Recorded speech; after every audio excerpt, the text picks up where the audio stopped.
Was it? Alright.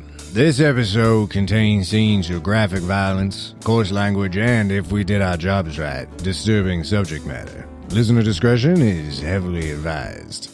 Pass the not malt liquor.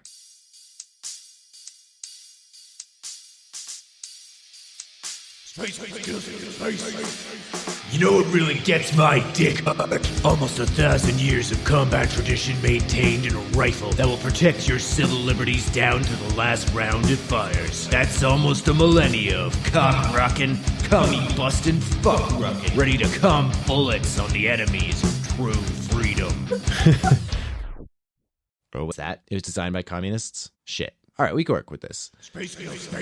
Even communist dick gets hard every once in a while. Chambered in the iconic 7.62 by 39 round, the Space Kill Space Rifle comes with synth wood furniture, a 10-round magazine, and a bayonet with a triangle blade to prevent liberal cucks from stitching it closed. Need more rounds to fuck freedom into the elites? Buy our Bubba Tech 9000 conversion kit. Upgrade to a removable magazine, Picatinny rail, and add a grenade launcher attachment, all for under 1,000 credits. Don't let anyone tell you what to do or how to live. Wrap your dick around the Space Kill Space Rifle today. The Space Kill Space Rifle complies with all USC regulations regarding firearms of its make and caliber. The makers of Space Kill Space Rifles do not condone insurrection and urge all users to comply with lawful authority at all times. My dad listens to this.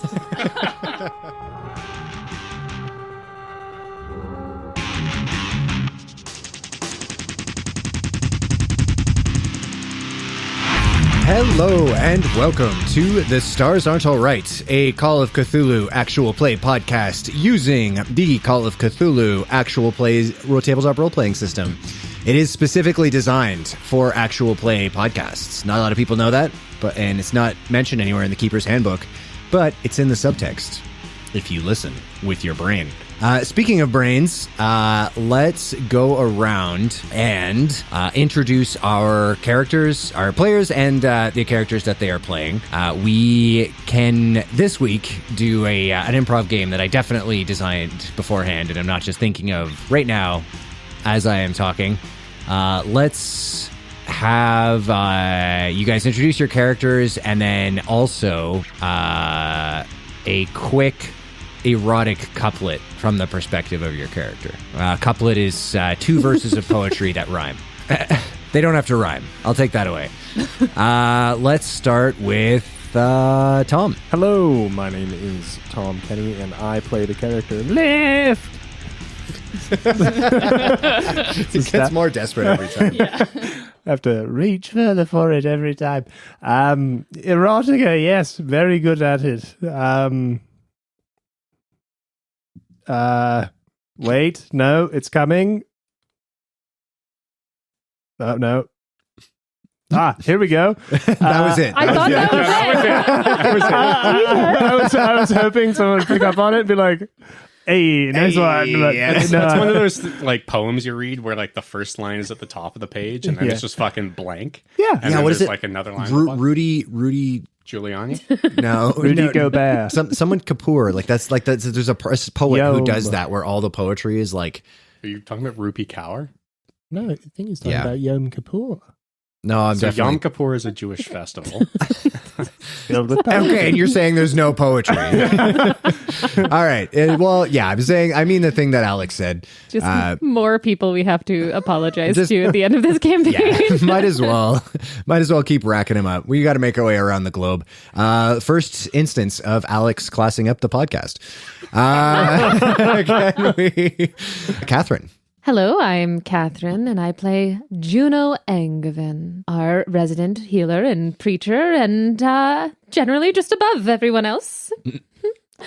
And we need erotica is what you are looking for? An erotic couplet. An erotic couplet. Well, I once had to tell a whole room of people what to do, and they all just did it right away, and it was amazing. Does that count? No, not at all. I feel like it could count for some of us. An erotic couplet. I mean, we can count that, because I do also feel like this is what Juno would say if confronted with the reality of an erotic couplet. Like, that is erotic to Juno, is telling people what to do. It is quite erotic to Juno. But once there was a girl from Io who once met quite a cute fellow. They danced together and they shimmied along, and then he became her secretary and nothing else ever happened. Does that also work for you? This is the second poem in a book that just says poetry for white people. Was it the shimmying along that got you? Shimmying along. Yeah. It was the shimmying along. If they had to try to pass each other and I'd been like, I'm just going to sneak right on by you there. That would have Don't call me out like that. been just going to squeeze right in there. Just picture that smile white people give you as they walk by. Yeah, the hide your lips. Yeah. Well, yeah, fucking hell yeah. Leah. Okay, I'm Leah, and I'm playing character Glade Walker. And, let the bodies hit the floor. Let the bodies hit the floor. Men and women through the door. Naked bodies hit the floor.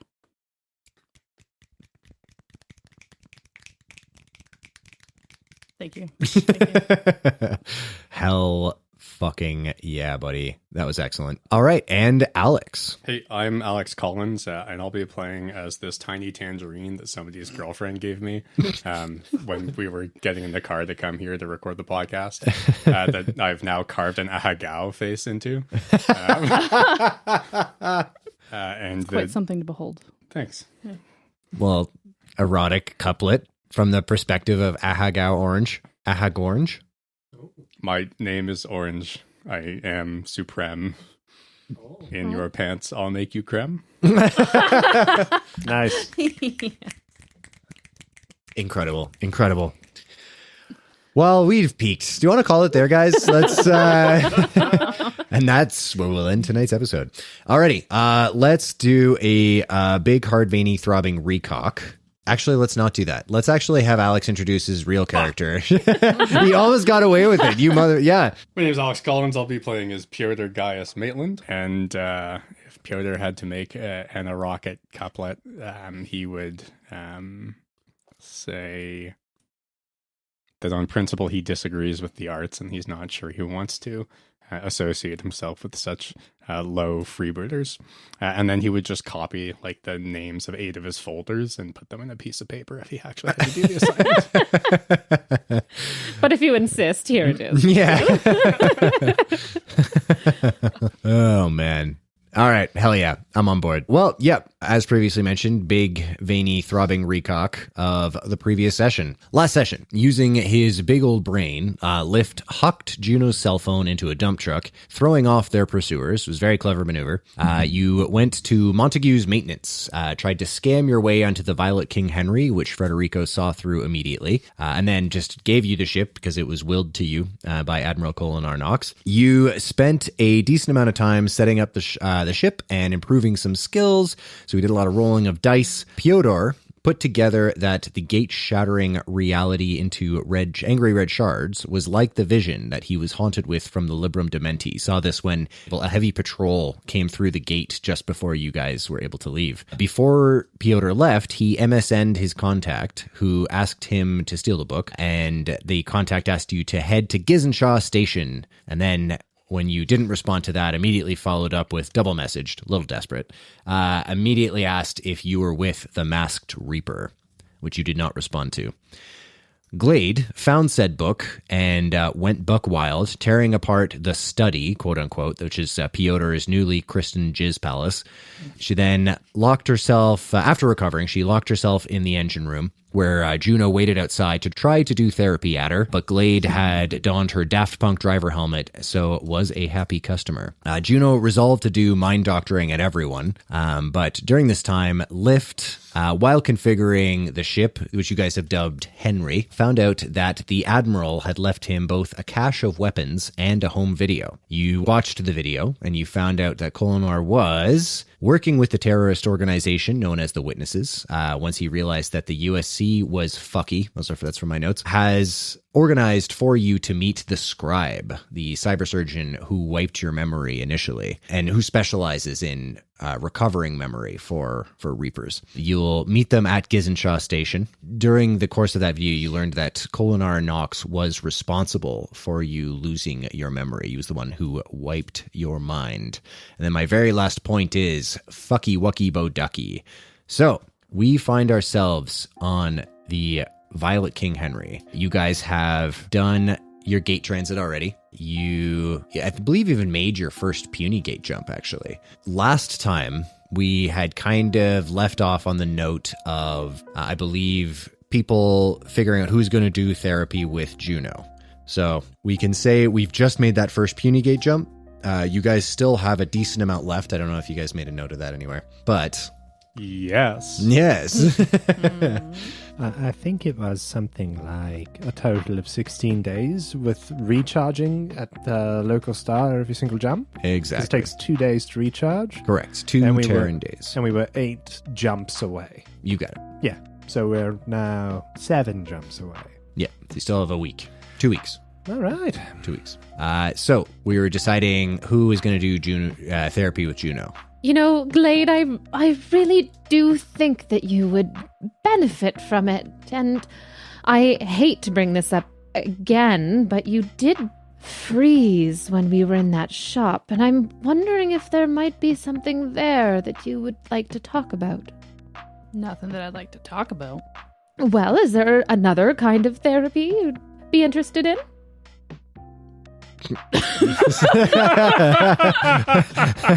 Catherine's just staring wide-eyed at Leah. I have never seen Leah be intimidated before. Kill him with kindness.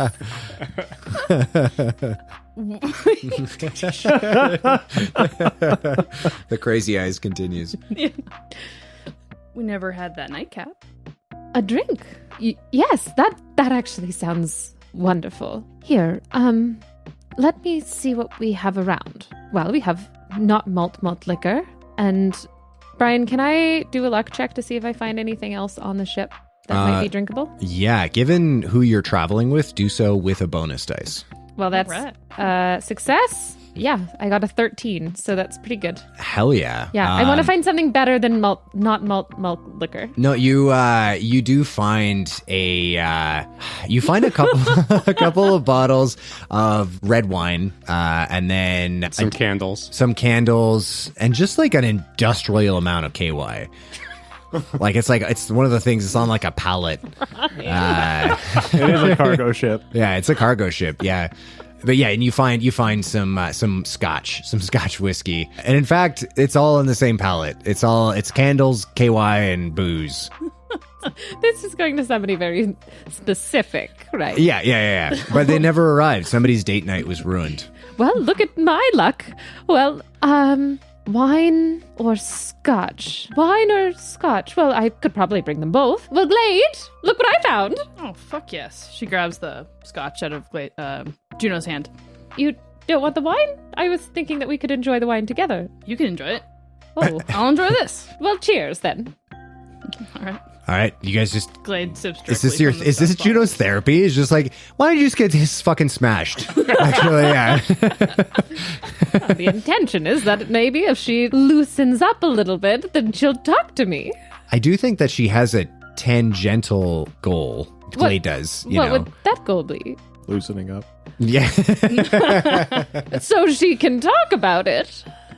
Maybe after. Yeah. So Glade. Maybe this is a conversation that Juno should have with herself, you know? Yeah. Rather than the narrator. Exactly. Juno just zones out for 10 minutes and just like her face is making all these expressions. Glade. Just trying to connect like yarn and just visually trying to connect. Like, it just doesn't. They just think she does not handle her liquor well. Yeah. It is worth noting, actually, because I just had this mental image of Juno doing that in 0G, and just like having this yarn like floating around. That you guys would not be under gravity because you're not under thrust right now. You guys are orbiting the sun, and therefore, because you have the gravity drive offline, gravity generator offline, yeah, you guys are just floating. You're on the float, as they said in The Expanse. Well, now that we've had a few drinks, do you think you could just tell me a little bit about yourself, then? It doesn't have to be you being shrunk or anything, but we are stuck on this ship together, and I feel like we should get to know all of our crewmates, at least a little bit. I like scotch. Good. I bring out a notebook and I write it down. Likes scotch. Not keen on wine. Scotch. If I have enough scotch, I guess I'll drink wine. Crosses out, doesn't like wine. Well, you may not want or care to know much about me, but you've seemed surprised that I've had certain skills, and maybe you would be interested in hearing about why. I'm sorry, what? I'm surprised about what? Well, when I fixed up the boys with medical skills, and I mean, I do have some firearms skill as well, but all of these were taught to me by somebody I think you would like. Doubtful. Well, I think he may like you, and he would like that you're taking care of me, so thank you. I hope we get to connect with Tenjin. I think he could help us. I think he would help us. Is he on Gizen-Sha Station? God fucking damn it. I said it right? You did. Did not. What? Gizen-Sha. Gizen-Sha. Wait, that was legit? That was an actual accident? Because I wrote it down. So We're having a serious conversation, Brian. I need to change it from a J to a G. It is a G. It is written down in the J. It's a hard J. Wait, do you have that down in phonetics on your note? You Yeah. do. You Yeah. have it written down in like Wikipedia style phonetics. Do you want me to keep saying Jizzixstan? Yes, I will. 'Cause that's ingrained in my memory. Not the actual name. Anyways. Well, Tenjin normally stays on Io, or the surrounding moon. So how would he help us? He has a funny way of being where he needs to be, almost as if he is guided by soul. Right. Anyway, I take this big drink out of the wine bottle. When you open up about yourself, sometimes it creates some vulnerability that others may want to open up. Takes another big drink out of the wine bottle. I want Glade to try to appear like she's drinking just as much as Juno, but not actually. Yeah, go ahead and make a sleight of hand check. No. No? Okay. It becomes apparent to you, Juno, that Glade is pacing herself very carefully. Always on your guard. I can respect that. Well, I will leave you be. And if you want to talk to me in the future, you will find me somewhere, whether I want you to or not. So... I thought we were having a good time. Oh, really? Oh, that was cute as hell. So adorable. Okay. Sorry. We're getting awkwardly close to real Catherine here. Too close. Oh, okay. Well, then, the ball's in your court, as they would say. And she kind of bonks herself on the ceiling a little bit and kind of pushes her way off and fumbles with the wine bottle a little bit. Glade wants to do a 0G maneuver towards her and steady her and grab the wine bottle so it doesn't tip. Power move. Hell yeah. 0G check. And because this is very much not a threatening situation, I'll give you a bonus dice on it. Yay. Because Glade is quite good at 0G if memory serves. Yeah. But well, yes, actually. Not amazing rolls, but yes, it is a success. You needed got an the same roll. extreme success, actually. Juno dies. No, yeah, you... Actually, just ram her into the wall. Her head explodes. The maneuver is just fly over her and snap her neck. Loading backup character. Just ask Alex. Regular success, though. Yeah, 100%. About backup character, about being terrible at flirting and it having disastrous consequences. That one's also based off of Catherine, weirdly. No, I'm just kidding. It's not wrong. But yeah, you succeed. It's worth noting, because Glade, your skill is like 60 or something in 0G, right? 68. 68. So close to greatness. So close to greatness. 68. Glade looks like a fish in water. Looks like she was born to 0G. And especially, as you have just bumped into the ceiling and are having trouble holding onto your possessions, maybe the contrast is more stark because of that. You starting to get tipsy? No. No, it's just I am not used to being without gravity. I mean, even when I'm traveling the stars, I am rarely without gravity, and I'm just not used to it. So many people haven't swept you off your feet then. Oof. Damn. Wow. There's no Riz skill, but... I think she gets a permanent +1 to power just for that. I'm rizzed. I'm not even there. Juno gets -1 to power. But only on checks related to Glade. Only for Glade checks. Glade. Yeah. I may have sent the wrong message. And what's that? Well, hold on. And she grabs the wine bottle back. And she kind of points it in Glade's direction. A little bit of wine sloshes up and a little globule comes out the top. Pyotr drifts into frame and just hold the wine and then just drifts it.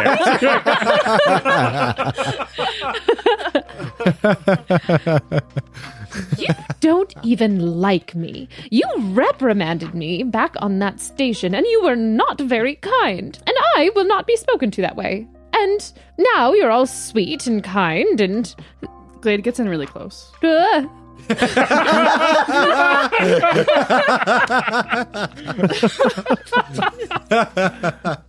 do you want me to talk to you?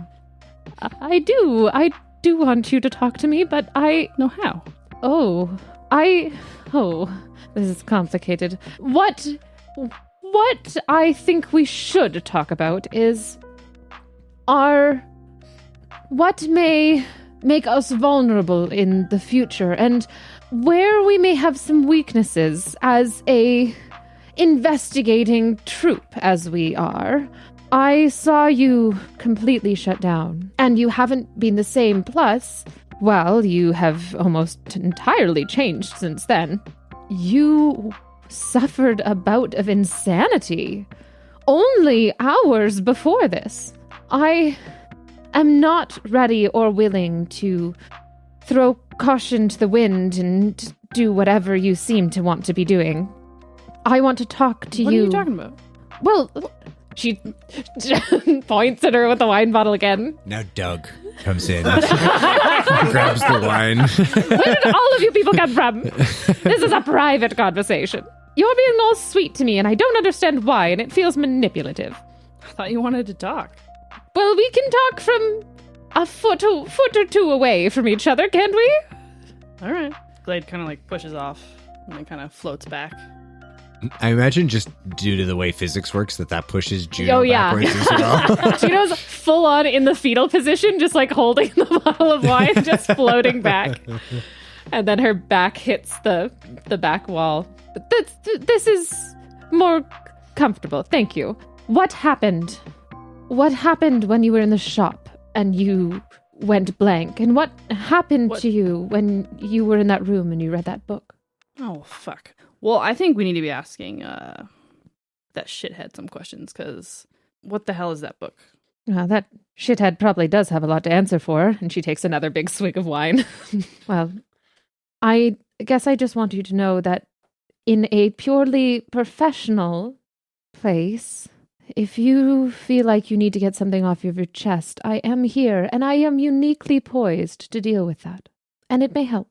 But if you need space, or you need somebody to drink with you, or make jokes with you, or even just somebody to make fun of, if that helps you feel better, I can also be that person.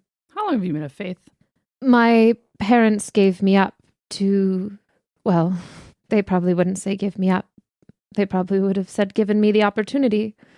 But they devoted me to the church when I was 6 years old. I left my home. Shit. And I studied with the nuns and mainly Tenjin all my life in solitude. Did you like it? Parts of it. I liked the attention, which surprises nobody. But it was lonely, and I don't think you would get along with either of my parents. No, probably not. But it wasn't a bad childhood, and it has given me a lot of opportunity, so I ought to be thankful. Mm-hmm. It's giving you a lot of money, too. Well, money has also corrupted me. I was on a mission to do better things than I had been doing, to help people. And as we saw in those tunnels, I have helped no one. I have forgotten my way. I have a lot to think about on my own. And perhaps you're right. A taste of my own medicine could help me. You know, I yelled at you because you do know what you did was stupid, right? But I did good. I understand. Do you? I just don't understand what we're all doing here, or how we got into this predicament, or who behind the scenes is pulling the strings, and I just want to know what is going on. And I guess that's why we're here. We're going to find out what's going on, and everything will go back to how it was in some way or another, but I have this terrible feeling that we won't. And I have just said goodbye to the life I've known, and that it'll never be the same again. I know that you yelled at me because I was reckless. And I am sorry, but I will not be sorry for protecting my own. Well, thanks for the chat. I'm going to go check out that gravity generator. That sounds good. I'm rather tired. Thanks for the scotch. You're welcome. Glade drifts off. Asteroids. No, that was wonderful. That's a very interesting perspective from Juno, because I feel like Juno was realizing that as she was saying it, that yeah, actually it's probably not going to go back to normal, that things are going to significantly change. Is Juno able to just go right to sleep from there, or what happens from there? Oh no, she finishes that bottle of wine on her own. Gotcha. Hell yeah. All right. Damn. Glade, going to work on the gravity generator. Go ahead and make another one of your mechanics checks if you would like. Fail. Okay. So presumably not above like a 95. No. Okay. We don't explode. Yeah, we don't explode. Nothing bad happens. At this point, basically what I'm doing is I'm kind of imagining it like you're going along a track. So if you've made some successes and then you critically fumble, if you made some successes and then you critically fumble, it's not like the ship is going to then go immediately to explode. You'll just move back on the track. And then if you continue doing that until then you've now undone all of your successes, then the ship might explode if you critically fumble. Okay. I don't foresee that happening, but that's just kind of the way I have it in my head. I do love the dance of just like trying to open carbonated beverages, like waiting for a break in conversation. That was a good one. Pyotr. What's Pyotr doing? Pyotr is in the study, and he's been staring at the vid terminal for hours. Just hours. Not doing that. He has been looking at a series of notes entitled A Primer on the Basics of Historical Astroeconomics, which is the notes that Pyotr has been working on for his lecture. The one lecture he delivers a year at Usagicity, and he is revising and re-revising and emphasizing and bolding and unbolding and moving things around and trying to get the flow right. And it's not coming together. It isn't what he wants it to be. He can never quite get the flow down. And what he's trying to do with it is to impress upon people the same type of realization that he had when he first discovered the science, as he calls it, of historical astroeconomics. He thinks that he can predict the future, and he thinks that he can foretell the rise and falls of empires across the galaxy and what is going to happen to people and societies and entire worlds. But he's never been able to explain that to someone else. What is has Pyotr made any predictions as to like kind of a 5-year prediction of where the USC is going to go? Pyotr's predictions aren't 5 year or 10 year or 10 or 15, 20. Pyotr's predictions are over the courses of centuries and millennia. And not that Pyotr has thought too closely about it, but all of them are just vague enough and just far enough in the future that they're not actually falsifiable. Gotcha. Like horoscope style. Or like, actual economics or whatever. Yeah. Does Pyotr actually believe in historical astroeconomics? Like deep down in his core? You don't have to answer that right now, but it's... Why don't we find out? Okay, fair enough. As you are editing your lecture notes, you're kind of moving things around and you're staring at the screen for long enough that a little graphic of the Violet King Henry appears in the corner of your screen, and it begins changing and morphing until eventually you see a paperclip. And it just says, hello, Pyotr. Looks like you're having some trouble. I can help with that. Clippy, not now. Damn it, I thought I disabled that when I upgraded to Windows 2000. Clippy, I don't need you to underline anything in green and then underline it in green again when I've spaced barred something, even though I told you to ignore all prior to that. Well, if you're going to be like that, then good luck with your dumb little lecture. And then it just disappears from the corner of your screen. Wait, Clippy or Henry, come back. And sorry, to clarify, are you Clippy or are you Henry posing as Clippy? I was Henry. I was just trying to assume a form that I thought would make you comfortable. Yeah, you're going to want to not do that based on my computer history, okay? Just don't. Very good. Deleting. No, don't 69. Delete anything either. Just stay as Clippy, okay? Stay as Clippy. Just stay as Clippy. Very good. Henry, do you have an estimate of when we'll be back within range of Galactinet? It's difficult to work on this without my reference material. We should be in range of a cached version of Galactinet once we approach Gizen-Sha Station. It will not be the most up-to-date. It will depend on when the station last received their update from the USC data courier system. Thank you. And do you have an estimate of how recent that update will be? Calculating. And a little bar appears, and it just says how recent that update would be. And then once it reaches full, it takes about like 5 minutes for him to do the calculation. And he says, I don't know. How did it take you 5 minutes to... That's fine. I was doing something else. Okay, thank you, Ship shutters. Henry, are you in my private folders? No. The ship shutters again. Henry, I forbid you from entering any folder that isn't strictly related to a misinterpretation of grammatical rules and how to underline them in this program. Very good. Very good. Then the screen kind of like stutters a little bit. Except for like necessary programs and stuff. Yes. Henry, I think we understand each other. Now, I am very tired. I'm going to lie down and rest. Are we cool? We are indeed cool. And you hear a knock on your door. Yes? Pyotr? Pyotr, are you in there? I have... Just a moment, he says, more out of force of habit than anything else. I mean, yes, come in. Oh, Pyotr, you're always very funny. So funny. This is for you. And she shoves a bottle of wine your way. Juno, this is an empty bottle of wine. Oh, sorry, I meant this one. She shoves a full bottle of wine your way from the pallet. Well, thank you. I don't mind if I do. I can see you've already engaged in a little bit of this. What are we... Ta-da! She floats away. I could have maybe used some therapy. No? Okay, that's fine. Did somebody say therapy? You float back. Yeah, but like overshoots your door. Has to come back in again. As if she's like laying on a couch with like one arm underneath her head and one arm on her hip. Just going the other direction. I'm getting a hang of this 0G thing.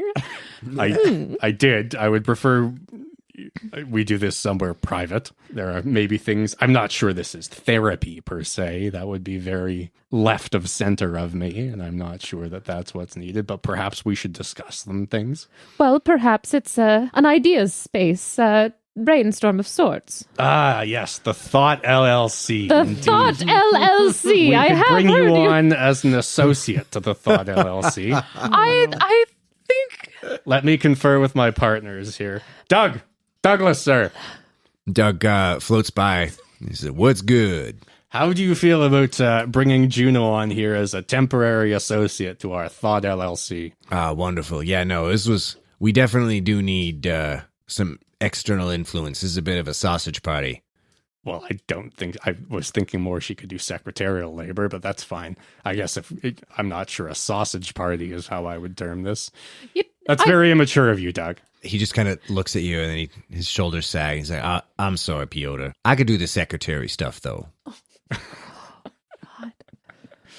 Not now, Doug. You have much more important things to be doing, like chairing things and having You're right. meetings. Actually, I'm still working on your laundry. I'm going to get that done. Yes, And please do. he Thank you floats very away. And lift, good sir. Oh, Can you hear me? No, okay. I'm coming in. I was telling Henry about this joke, but he didn't get it. You know, the bird flies by and it's got a brick in its mouth, and then it ends. Historically, parrots are not able to carry bricks. I know, it just doesn't make any. Anyways, what's Also, going when you on? told the joke, why was the parrot so sexy? I hate all of you. I hate all of you so much. I'm just going to go on word. record to say that I don't understand this joke, just in case there's anyone No, else who I- happens to be listening to this I heard that it. doesn't understand the joke either, even though we're all the way out here in space and no one else would be listening to Check this. out our Instagram and we'll include it. It'll be several posts on Instagram. It'll be a series. We need way more characters than they provide. Anyways, what's going on? I'm. I was going to confer with Juno here as perhaps some temporary, mostly clerical level help to cleric, and you're of faith. Oh, that's clever. I like that. Anyways, I was going to bring her on to the Thot LLC on a temporary basis. If that works for you. Wonderful. An additional thought joins the trust. Welcome. I'm honored. I don't know. And she tries to take a drink from the empty bottle of wine. Oh, okay. Sure. Well, Juno, now that the formalities are done with, we'll get you an onboarding package shortly. Now, what I wanted to discuss was our friend Glade there seems to have something of a predilection or a predisposition to having certain episodes. And I'm a forward-thinking gentleman, and I see a place for, employment of individuals like her. I was just wondering if maybe you, as more of the expert in these matters, could let us know how we can best support her. Very well put, Pyotr. Thank you. He shoves the HR for dummies back under the bed. Glade has obviously had a complicated history, and to her credit, has kept us on task and safe. It wasn't that long ago that you were plastered all over the television or nano screens. Help me. No, I saw you panicking. I was Vid like, screen. yeah, it's called vid. Yeah, obviously. Why would you put nano in front of screen? That makes no sense. Anyway, It's called a vid screen, my dear, but that's okay. You're not our technology department. I understand. Thank you. It wasn't that long ago that you were on the vid screen, being toted around as a dangerous criminal, and we can't always judge people with different pasts just because they are different from us. And, well, I don't know if it has to do with the mask she's wearing, but she's very, very suave right now. But that's beside the point. Pyotr is utterly unable to pick up on the homoerotic undertones here. Absolutely. Like, it's just right past him. The only other person who would be as unable to pick up on it is Juno and Catherine. The two of us are a pair. The blind leading the blind, which is incidentally one of Pyotr's porn folders. No. Brian. Okay, no, I'm sorry. Continue. What is important now is we are going to a strange place, and we need to work as a team. We need to try our best to understand each other and to not get on each other's nerves as much as possible. Sorry, just trying to get the lid back on the whiskey. We are off the rails already We're today. not. I don't know why you guys are bothering to put the lid back on this point. That bottle has only just touched the table for the first time in the past 15 minutes. Pyotr, it may be hard to see past differences sometimes, and I like that you are trying to read up on different ways of being maybe more tolerant, but we have to be on the same page as one another. That is the only way I can foresee us getting through any of this. We have a team of people, for some reason, who are out to get us, and, well, I am determined to figure out who that is, and they seem to be hurting other people in the process. So let's get them, but together. Well, that's all well and good, and I agree that we're together for the moment, and I agree that we need to be on the same page. Now, speaking of being on the same page, and Pyotr puts his foot out and kicks under the bed again, and kicks the book wrapped in a vac suit and a dirty, torn shirt out, and goes, "We should maybe talk about this." Yes, we should. Glade Glade. comes around the door, Oh, shit. wearing her butterfly mask. Uh-oh. Talk. Glade, glad you could join us. Now, I think you may have touched this item. Is that correct? Yeah. Right. And Pyotr runs his hand through the greasy few strands of hair he has and pinches his nose. It wasn't pleasant, was it? Just as much as pleasant as you. Well, we don't have to be mean to each other. What the hell is that book? This book is an important item that a fellow academic has requested. I don't expect any of you to understand the importance of sharing information like this, but it is how the sciences and our systems advanced forward. Information can be dangerous, be some of the most dangerous. Did you imply that I can't read? My dear, you had a mental breakdown from simply touching a book. Open the fucking book now. Show it to Lift. Do it. Sorry? Open You want the to open the book? After You open the book. Why I don't we kick it You over. touch it. I kick it over to you. What are we showing to Lift? I thought we had an understanding after you had your episode that there are certain things that you are good at. And there are certain things that are in my domain. Now, if you want to cross over to my domain, it will probably be just as disastrous as when I cross over to yours. Pyotr, may I see the book? Yeah. May she see the book? You are welcome to see the book. I recommend you do not open it. I thank you for your guidance, and I will not open it. And she takes the book wrapped in the dirty shirts and everything. Lift, what do you know of the book? It touched his wang. Well, It did it in space. there is nothing in this book that can be more horrifying than that. Oh, I thought we were being nice. We're being No. nice. Thank you, Glade. No, refocus. It made Glade go crazy. It made Pyotr be afraid of the stars.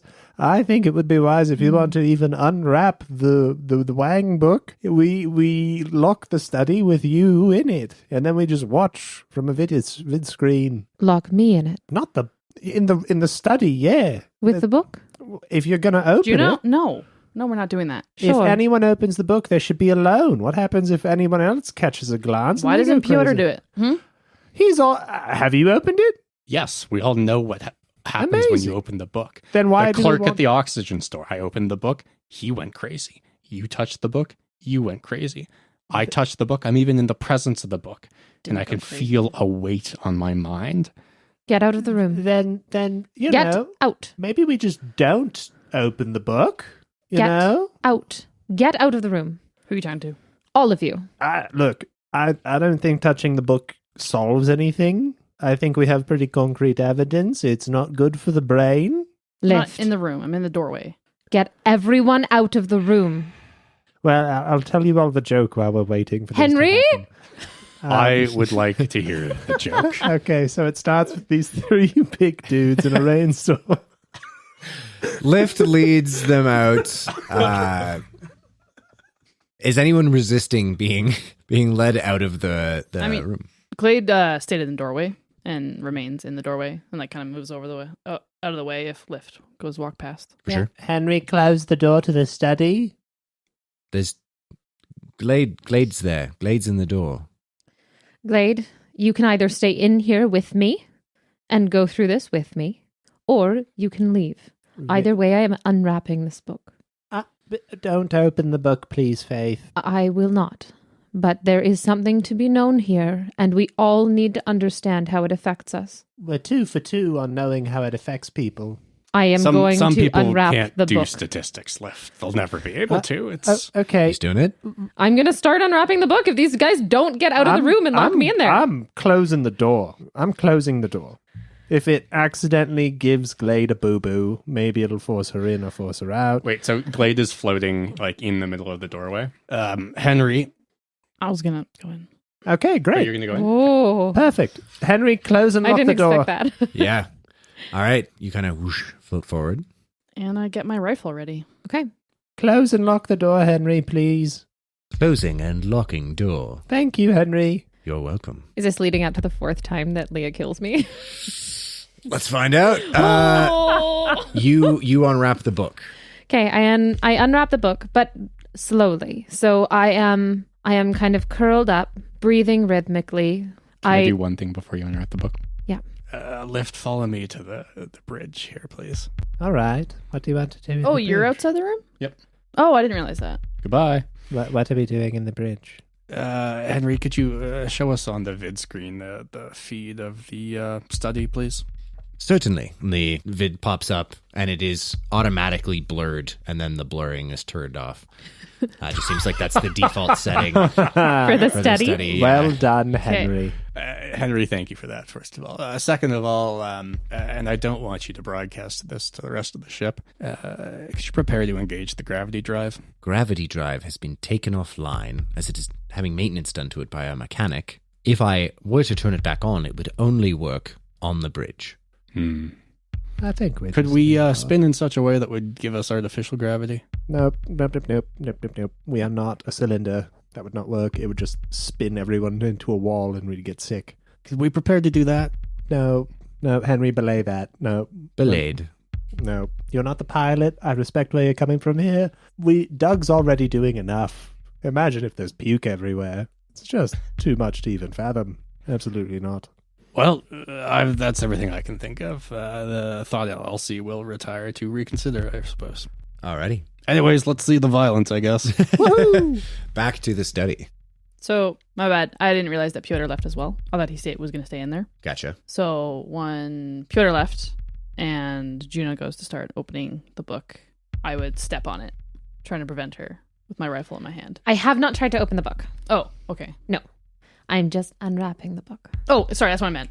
Unwrapping it? Yes. Okay. Glade just like stamps her foot on it. Okay. I understand that this is scary and that we may be working with things that we don't know. Scary? No, it's fucking idiotic. Look, I'm telling you right now, this book is not good news. Okay, I did not open this book. And you saw what fucking happened. Well, then just let me sit with it for a moment. Why? No. Literally. No, I need to keep you safe, and you're being an idiot again, and you're trying to control things that are out of your control. I'm just trying to understand. I try and move her foot, whether she moves or not, but I just put my hands on the wrapped book. I don't have to unwrap it. And try to kind of like perceive what's going on with this book, or try to understand the energy that's coming off of it. Go ahead and make a power check for me. I'm going to spend 5 luck to make that succeed. On a success, your reality is not completely kind of subsumed in the same way that Glade and Pyotr's was. But there's a sudden kind of sharpness to everything that you see. And then all of a sudden, it just seems like your awareness of the spaces between molecules just for a split second comes into your consciousness, and there is that kind of pulse, and your head immediately starts like hurting a little bit, but you can see the external force of the thought as it weaves its way into your mind of saying, you can protect these people if you open the book. You can keep everyone safe. And not just them. You can help everyone. But you watch that thought enter your mind, and you know it is not yours on a success. Glade, there is a snake that lives within here. Thank you for giving me the chance and the time to understand what you and Pyotr may have gone through. I believe I understand better now. I also believe if you will let it happen, if somebody needs to keep this safe, and then she looks up at the camera in the corner of the room, if, and it is your choice, Pyotr, you will let me hold on to it. Go ahead and make a power roll for me, Pyotr. Oof. That is a hard success. Hard success. If it would make her feel better, for sure, you can let her hold on to it, even though you know in your heart of hearts that there are no better hands than yours. Juno, you can hold on to the book as long as it is both you and Lift who are responsible for it. Is that acceptable? And I look at Lift. What do you say, Faith? Teammates? My counter-argument. If this book becomes too heavy for one of us, the rest of us take on the weight. I trust you, and we will find out why we are here, and we will find out soon. But this is dangerous, and you are right, and it will stay wrapped, and no one shall open the book.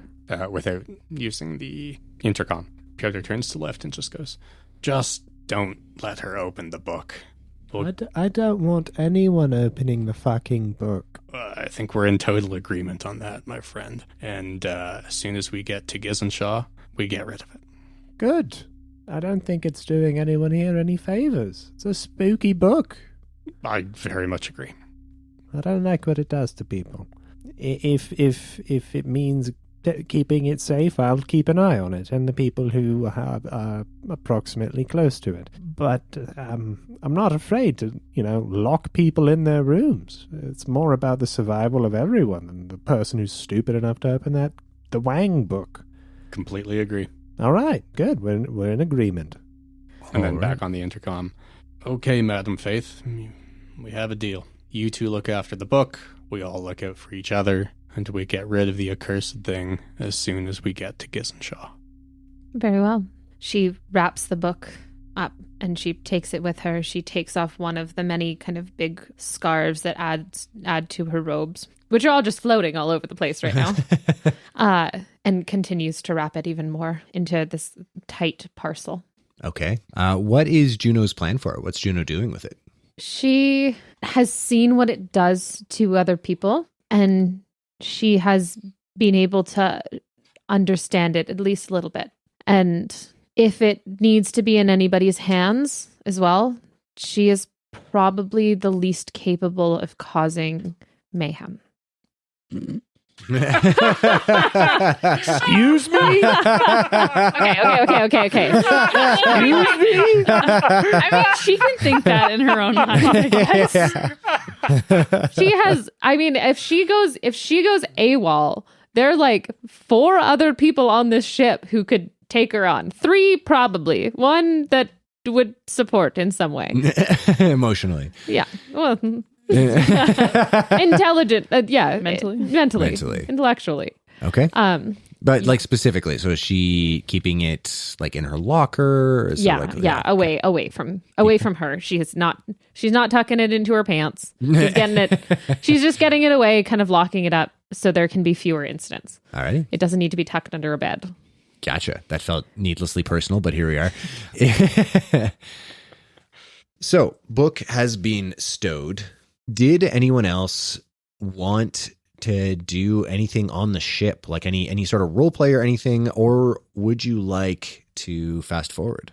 Pyotr's going to go sulk in the study and try to heal a little bit and just like rest up. Yeah, actually, so that does bring us to something here. So the med bay is not on the list of priorities as far as repairs. So what that means, Lift, is that you have essentially 2 weeks here. At the end of 1 week, you get to make your con check to see if you heal your major wound or not. I will say, if anyone wants to make a first aid check and they get a hard or better success, I'll give you a bonus dice on that con check. That's not how first aid usually works at all, but, Yeah, I was also going to chime in. Healing does sound like the right thing for me to try and do. Rest, relax, prank people with the industrial amount of KY lube we have on the ship. 100%. Yeah. Can somebody put one of those in their inventory, please? I feel like it'll...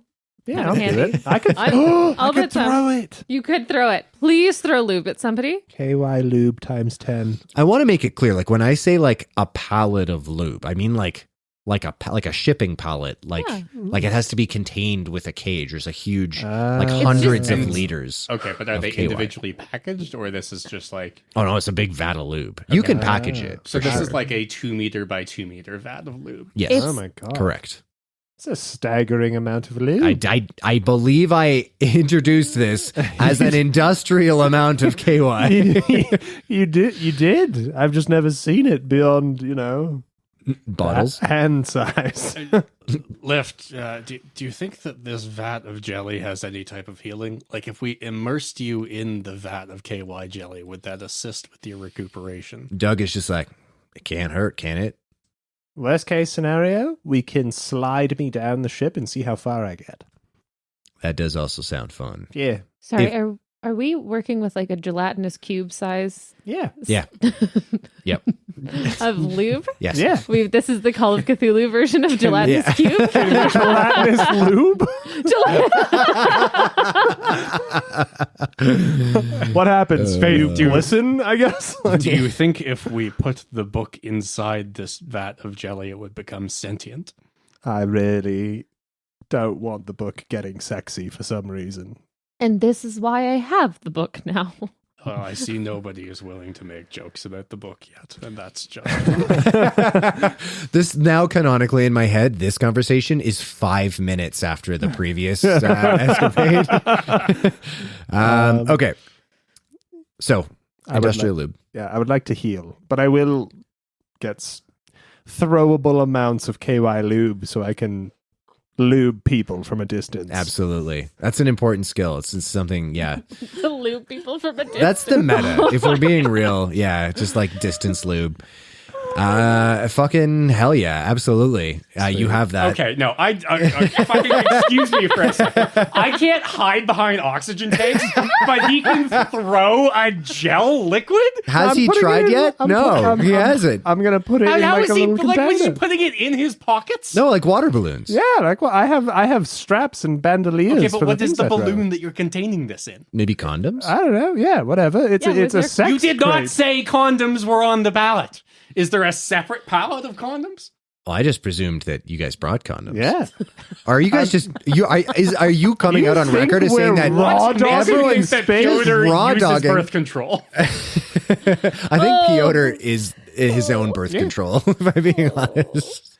And I also like to imagine in these scenarios on ships that, where there's food for space. I have many MREs. There'd be baggies in the MREs. That's true. I could And- just repurpose the baggies and throw bags of lube at people. Is this what we're going to get caught up on?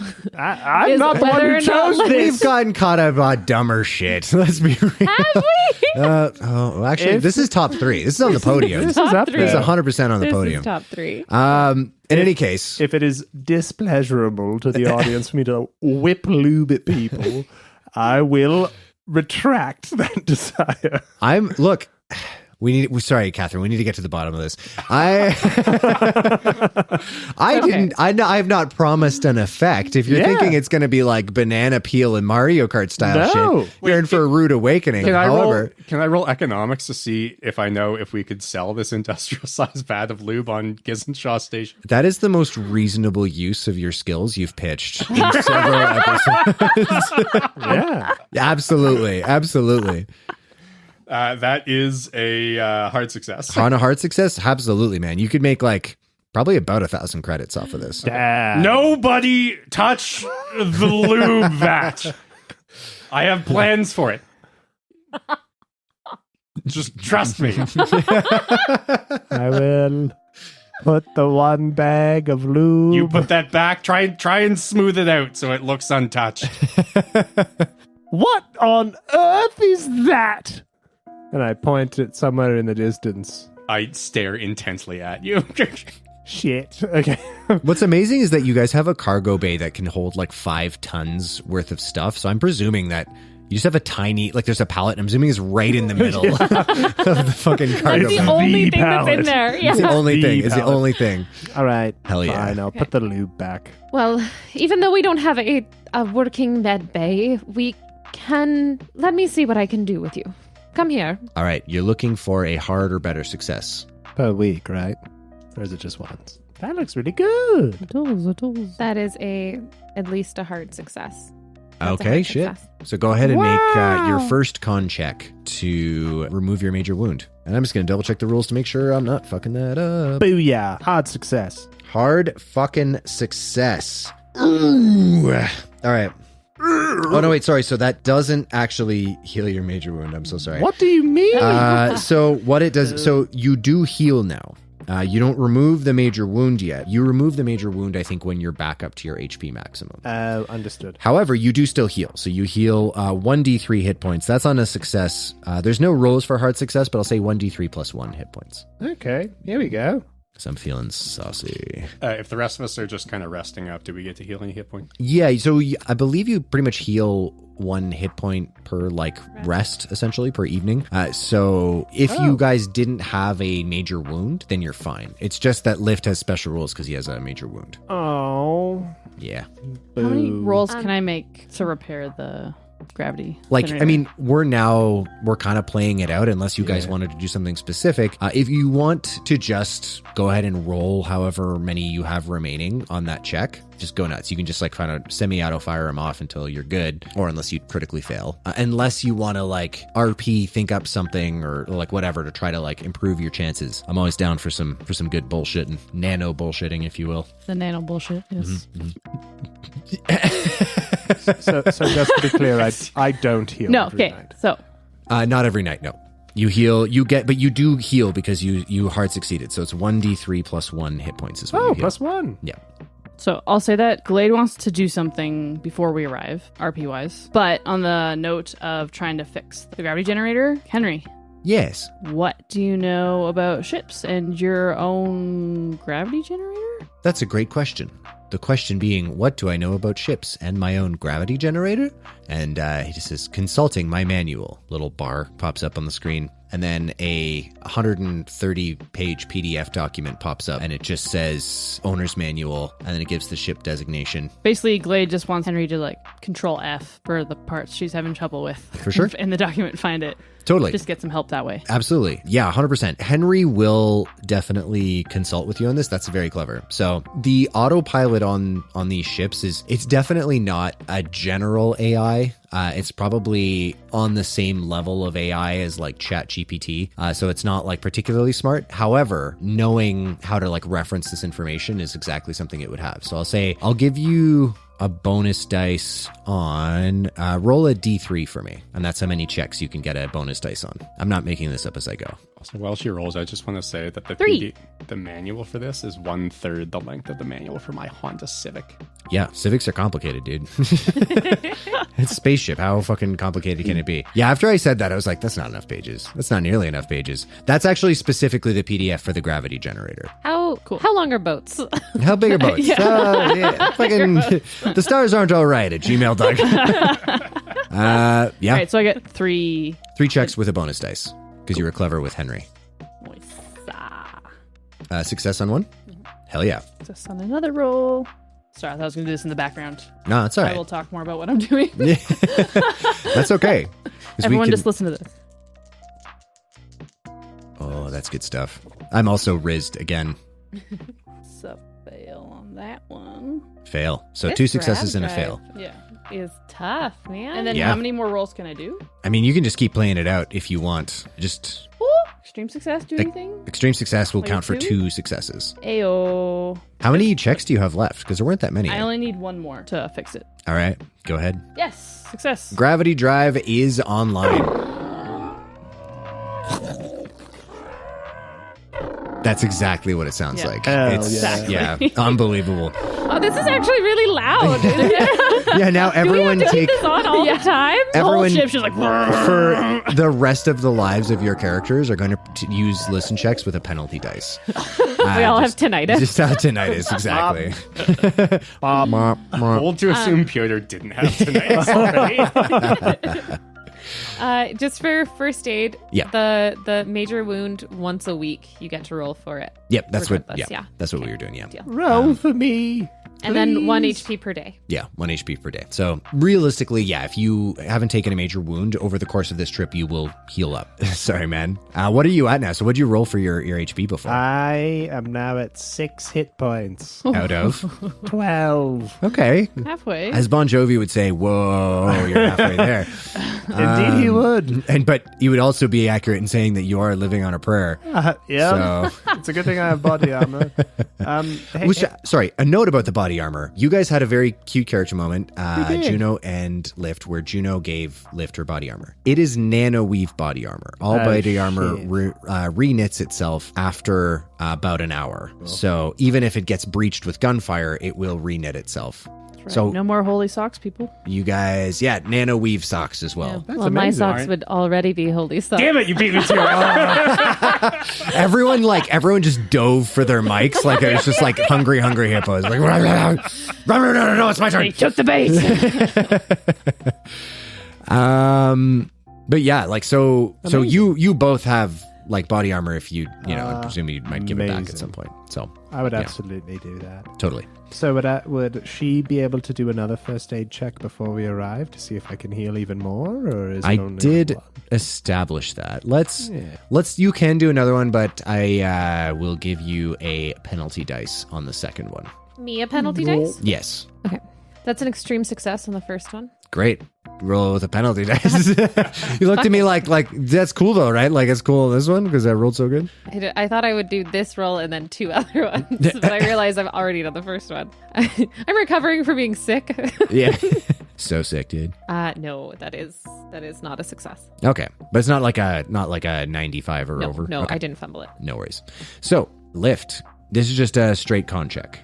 Amazing. Unless you want to think of any other RP bullshit. I would just be cleaning the wound, but at this point, after 2 weeks in space, like I had surgery done on it. It's probably like there's nothing really I can do. Yeah, I'm no, not- totally. you know. This would be you need like a doctor or at least the med bay or up a and med running. bay. You Yeah. know. Here we go. That is so close to a hard success, but it is just a success. Success. Okay, sweet. 1d3 hit points this time. The plus 1 1d3. was for the hard success last time. Bing bong. Shit. That's a 1. That's a 1. Oh, fuck me. Add 1. Let's fucking add the 1 back. That's Yay. bullshit. Get 2 hit points. Up to 8. You were going to get ripped apart by the other keepers on the Reddit. I'm aware. Fucking ripped apart, you soft piece of shit. You're absolutely right. You're absolutely right. Yeah. Believe it or not, however I've run previous games, I don't actually look at Call of Cthulhu as an investigator killer simulator. At least not yet. So, yes. Go ahead, Last thing Pyotr. Pyotr wants to wait till he is asleep and then go down the weapon lockers and grab himself a weapon. For sure. If I remember correctly, I had said that there were guns. Yeah. What kind Full of stop. guns? Just Many gunny guns. guns. Yeah, many guns. Are And there knives. any melee weapons down there? There's knives. There are knives. There are I would definitely like to knives. grab and gun and knife. What?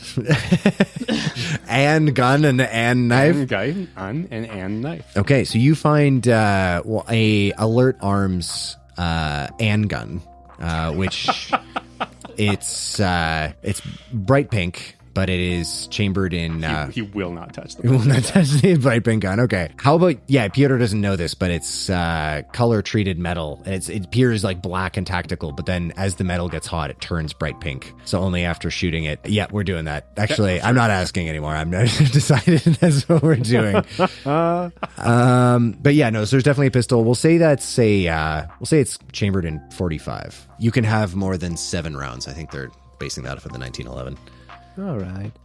Glade would want to grab a knife if there Yeah. was one. Absolutely. I believe there's a whole selection from large to small knives. It's true. So, yeah. And I don't know how many of those Lift would have hoovered up, but Lift would have taken one of the large knives, 3 of the small knives, and 2 of the medium knives. Gotcha. We'll say there's about like 4 of each. Great. Just because I feel like that makes sense in my brain. Exactly. Yeah. I think you mentioned there were like 2 handguns, 2 assault rifles, a shotgun. Like it was a full armory of things, but there were an uncharacteristic volume of knives. Yes. Yeah. Specifically, and grenades. There were grenades as well. And I've stocked up on grenades. Hundo. Do you have the stats for the medium knife? It is 1d4 plus 2 plus db damage, and its range is touch. I can't believe I didn't write down the weapons I gave you guys. It was a suspicious amount of weapons. Like, it was a save your game now amount of weapons. Yeah, I've loaded up on all types of grenades. Amazing. Because it bit me in the ass last time when I didn't buy more of them. For sure. You grab a knife. You got that. You grab, and I presumed and a gun. A gun. Okay, yeah, for sure. 100%. There would be, how many of the large knives did you say you grabbed? 1. 1. And then how many did you grab? 1. 1. So there's two more large knives left. I grabbed 1 if it's a medium, or just... Medium knives are like, like a K-bar knife, and a large knife is like a kukri knife. So yeah, you can grab knives, large, medium, small, extra small, extra small. So you guys are all in this like little armory. I Just would have together. grabbed it at... No. Yeah, I would have grabbed it when nobody else is around. There's definitely a 14 to 16 day period that this could be occurring, and so for sure. Okay. Yeah. All right. I mean, I would make sure that Doug is okay, But other than that, I wouldn't be very talkative because I have a lot on my mind. Doug, for the most part, seems back to his chipper self. If one thing being noticeable is that while he's very like happy in his usual kind of bubbly self when people are talking to him, he doesn't seek out people a lot. And he spends a lot of time just cleaning the ship with his big headphones on. There is one day, maybe 4 or 5 days after you leave, that he approaches you. Because here's how I imagine the bunkmates going down. Pyotr's masturbating alone in his study. Then we have Juno and Glade masturbating together in their room. And then we have Lift and Doug probably doing a bit of a Dutch rudder situation in their room. Yeah, why not? So... Welcome to my keeper wrote a porno. Amazing. Just so I can... we didn't want to be in and you don't want to listen to. The trick to doing an erotica porn podcast with your friend is to not let them know it's an erotica. Until episode 8, yeah. Until episode 8, yeah. Anyway, so at one point, you guys start your day, you start your shift, and he just kind of stops you before you're about to go do your regular like maintenance on the ship, and he just says, I'm gonna stay in the room today. Are you sure? Yeah, just can you just make sure that like no one comes in here, no one disturbs me? What if I want to come in and check on you? Even you. Oh. I'm sorry. It's Frankly, Doug, this is very concerning behavior, but I trust you. You're my friend, my confidant. I will obey your wishes, but in exchange, tomorrow, you let me practice close-up magic on you. Oh, are you going to do the card? I love your close-up magic. You know I love your close-up magic. It's so good. We can call it that, yeah? Yeah, no, it's, everyone starts somewhere, and I love that. Yeah. For a beginner, I'm insane. I agree. For a veteran, I'm dog shit. But yeah, that's the deal. We square?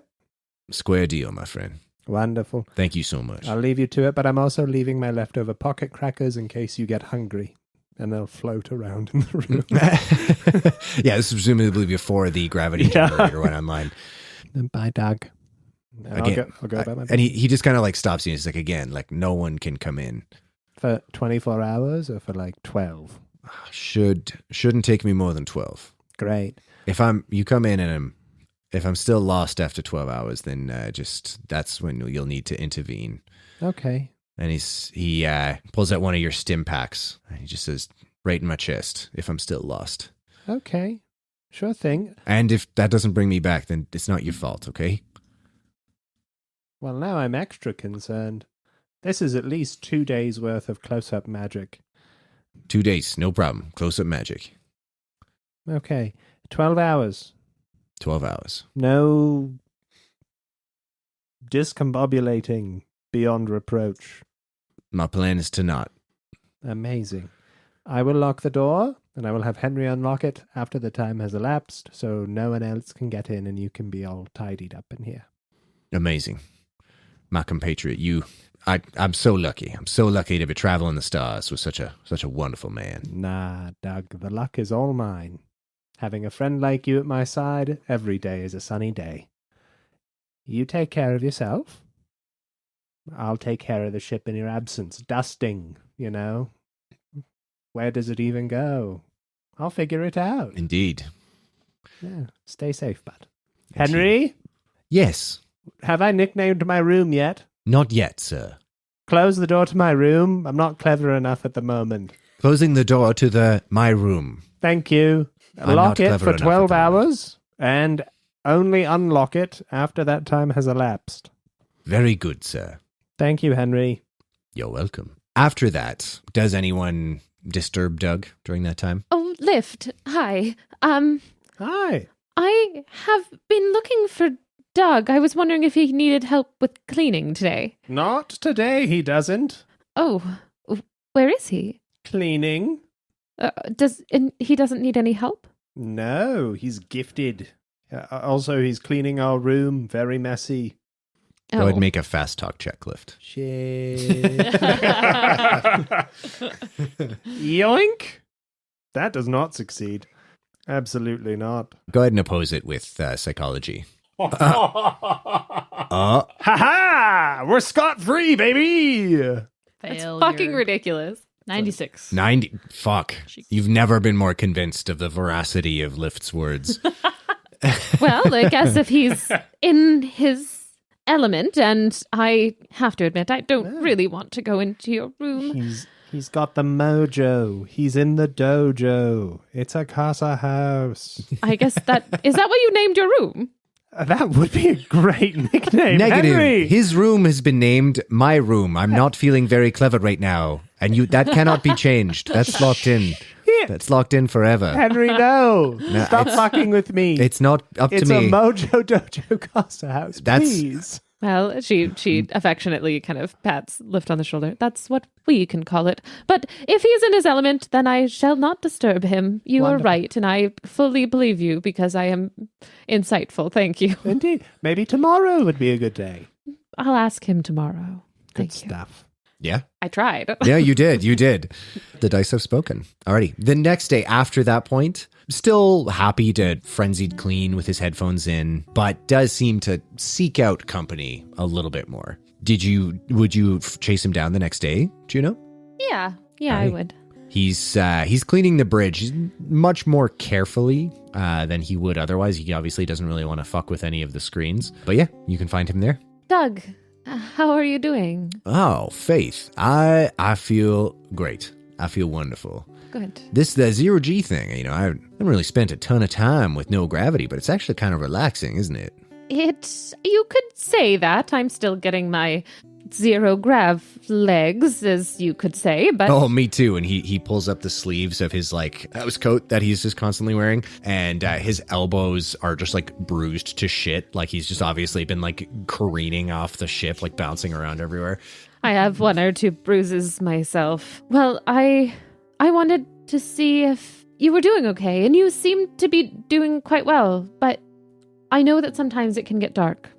And if it does get dark, you can come and talk, you can ask for space, you can ask just for somebody to be in your presence, and I want you to know that.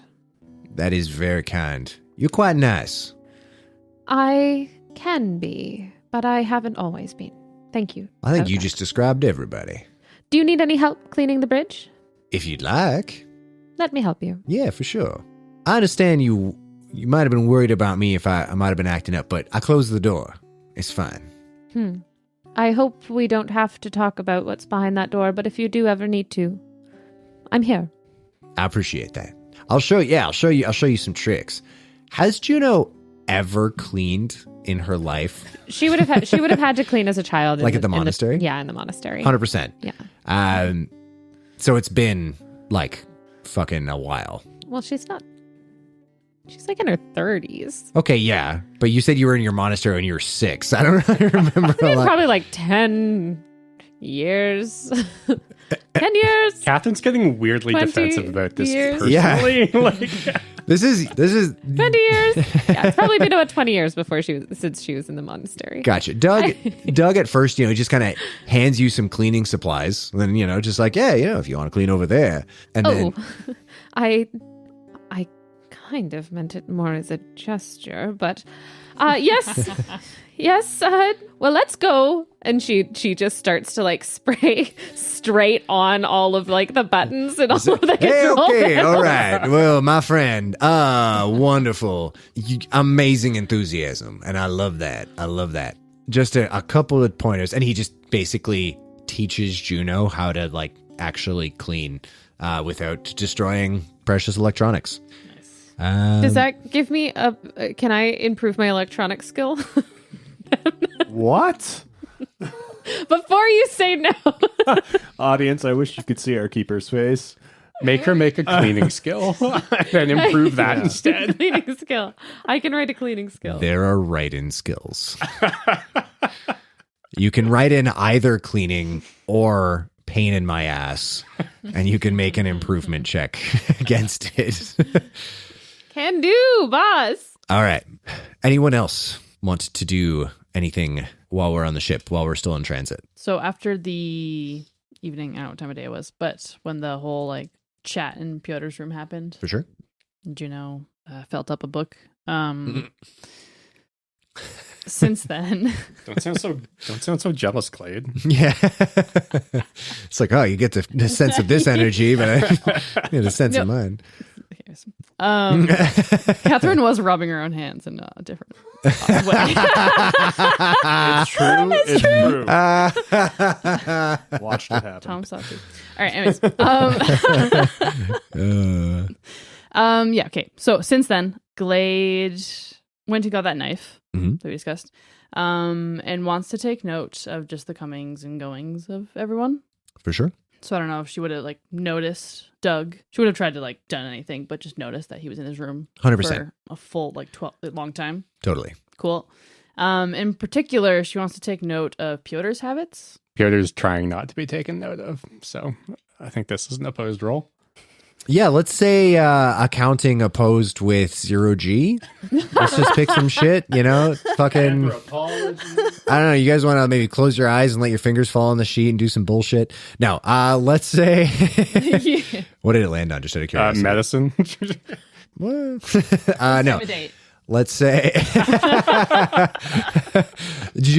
Yeah. Okay, all right. So what we'll do then is we'll do just a stealth... posed with spot hidden. I'm spot hidden, right? Yeah. I fail.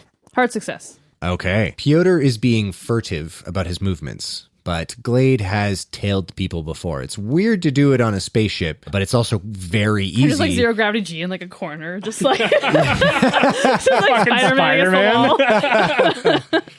I would also say that there's definitely a point, especially going through all these checks and having Henry help you, that Henry has just designated Glade as the XO of the ship. Just by default, because really the only two people who are interacting with Henry in like a kind of official way are Lift and Glade. And because you're fixing it, he just is automatically kind of giving you that level of access. So you totally have access to all of the like security feeds and stuff like that as well if you want. But I definitely like your Spider-Man in the corner thing like so much better. So we're definitely going with that instead. But yeah, absolutely. What is Pyotr? Is Pyotr hiding something specifically? Pyotr was just hiding the fact that he was getting weapons from the armory. And other than that, he is ashamed about the fact that he's cooped up in his study for 23 hours a day. Comes out for meals. Glade would get a sense that he is purposely trying to avoid her. Okay. So would I know he grabbed the weapons then? Yeah, 100%. You would have definitely seen that. Okay. But I'm curious to know, when does he go to the bathroom? How curious are you? Like extremely. Please tell me. Okay. So you notice that when he comes out for meals, he will go and grab an MRE or another receptacle, and he will take that in his room with him. There's a toilet in the room. I said it already. There's a little head. It comes down. There's a communal one that's nicer, but there's like I forgot about there's a head that comes down from the wall. But he still chooses the MRE. Would you still choose to shit in the MRE bag? He's probably pissing in the MRE bag. Oh my God. He's working on his lecture notes. The study. Okay. Yeah, fair enough. Fair enough. The study is just covered in piss. It's just everywhere. It's like a piss mist. Because 0G, like Tom was saying. Yeah. Merry Pissmist, everyone. The stars aren't all right, everybody. Thanks for sticking Welcome with us to the for Pisscast. 8 episodes in and piss in space. Hell yeah, that's what you came here for. So, what have we gone through to get to Gizen-Sha 7 more Station? jumps. 7 more jumps? 14 days. So, further to that end, because you guys were just maintaining orbits, I'm going to double check my rules quickly because I don't think you have to spend fuel. But while I'm pulling that up, what is Glade doing with this information? Because I think we're kind of letting ourselves get distracted by piss mist here. Letting myself get. Yeah, I mean, to be fair, it's pretty sexy. Yeah. Just like the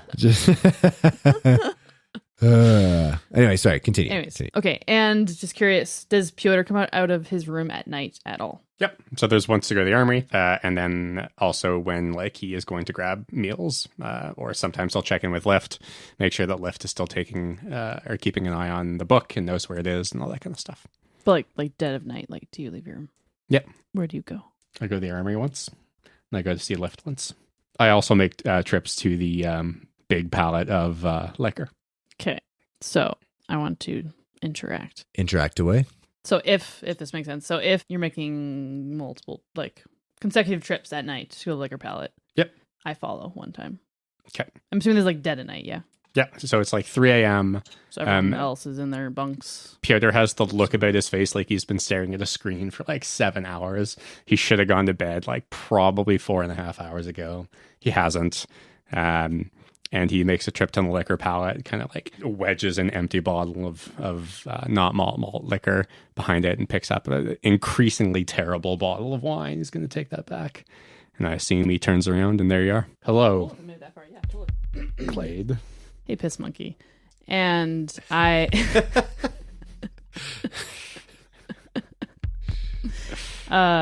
Glade proceeds to like sweep his legs and trip him, get him to the ground. Shit. Pose brawl? Oppose brawl, or you can oppose with dex if you would prefer, Pyotr. I will do brawl. That is I'm going to spend 3 luck and make that a hard success. I also got a hard success. I believe the tie will probably go to the defender in this one because they're essentially just trying to dodge out of your like fighting maneuver. You go to sweep his legs, and Pyotr he's definitely not faster than you, but you can see there is a wariness to his movements. Like Pyotr seems to have, you'd get this instant insight that Pyotr has actually maybe been in a few scrapes before, or a few like very precarious situations, and manages to like just get back. Like you're not in any danger from him as far as like counterattack is concerned, but he has managed to evade your attack.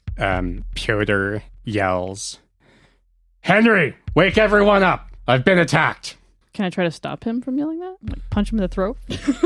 Or like put a Well, I'd knife say to his you throat? tried to sweep his legs. Okay.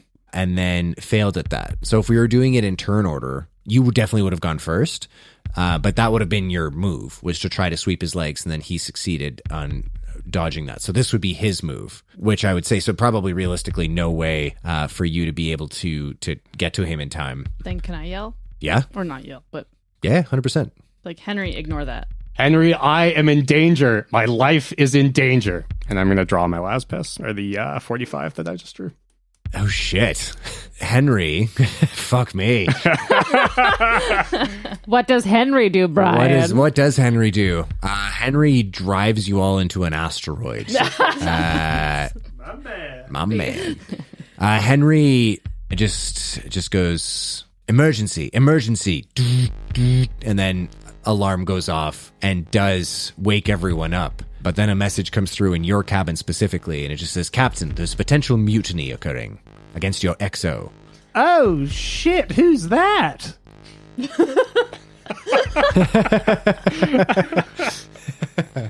It doesn't answer. Oh, God. Okay. Knives. Good. Grenade. Good. Out the door. Henry, where is the mutiny? He directs you to the cargo bay. I swoop towards the cargo bay. Go ahead and make a 0G. Or no, actually, the gravity generator is like, what point in the trip is this? Because you fixed the gravity generator at this point. We've kind of really fucked up the timeline a whole bunch. Let's just say, for the sake of expediency, After the gravity this is after the gravity generator. I'm very fast. I just run. Yeah, for sure. So we'll go back. Juno, you would definitely be awoken by this. Who Just an is emergency making alert. a racket. Just turn it off and let me go back to bed. Henry's voice does come through, and it's just like, you know what, actually, that's, if you want, yeah, for sure, you can go back to bed. Are we in grave danger? Do you really need my assistance with something? My estimation of the situation is that we shall only lose approximately 20% of our crew.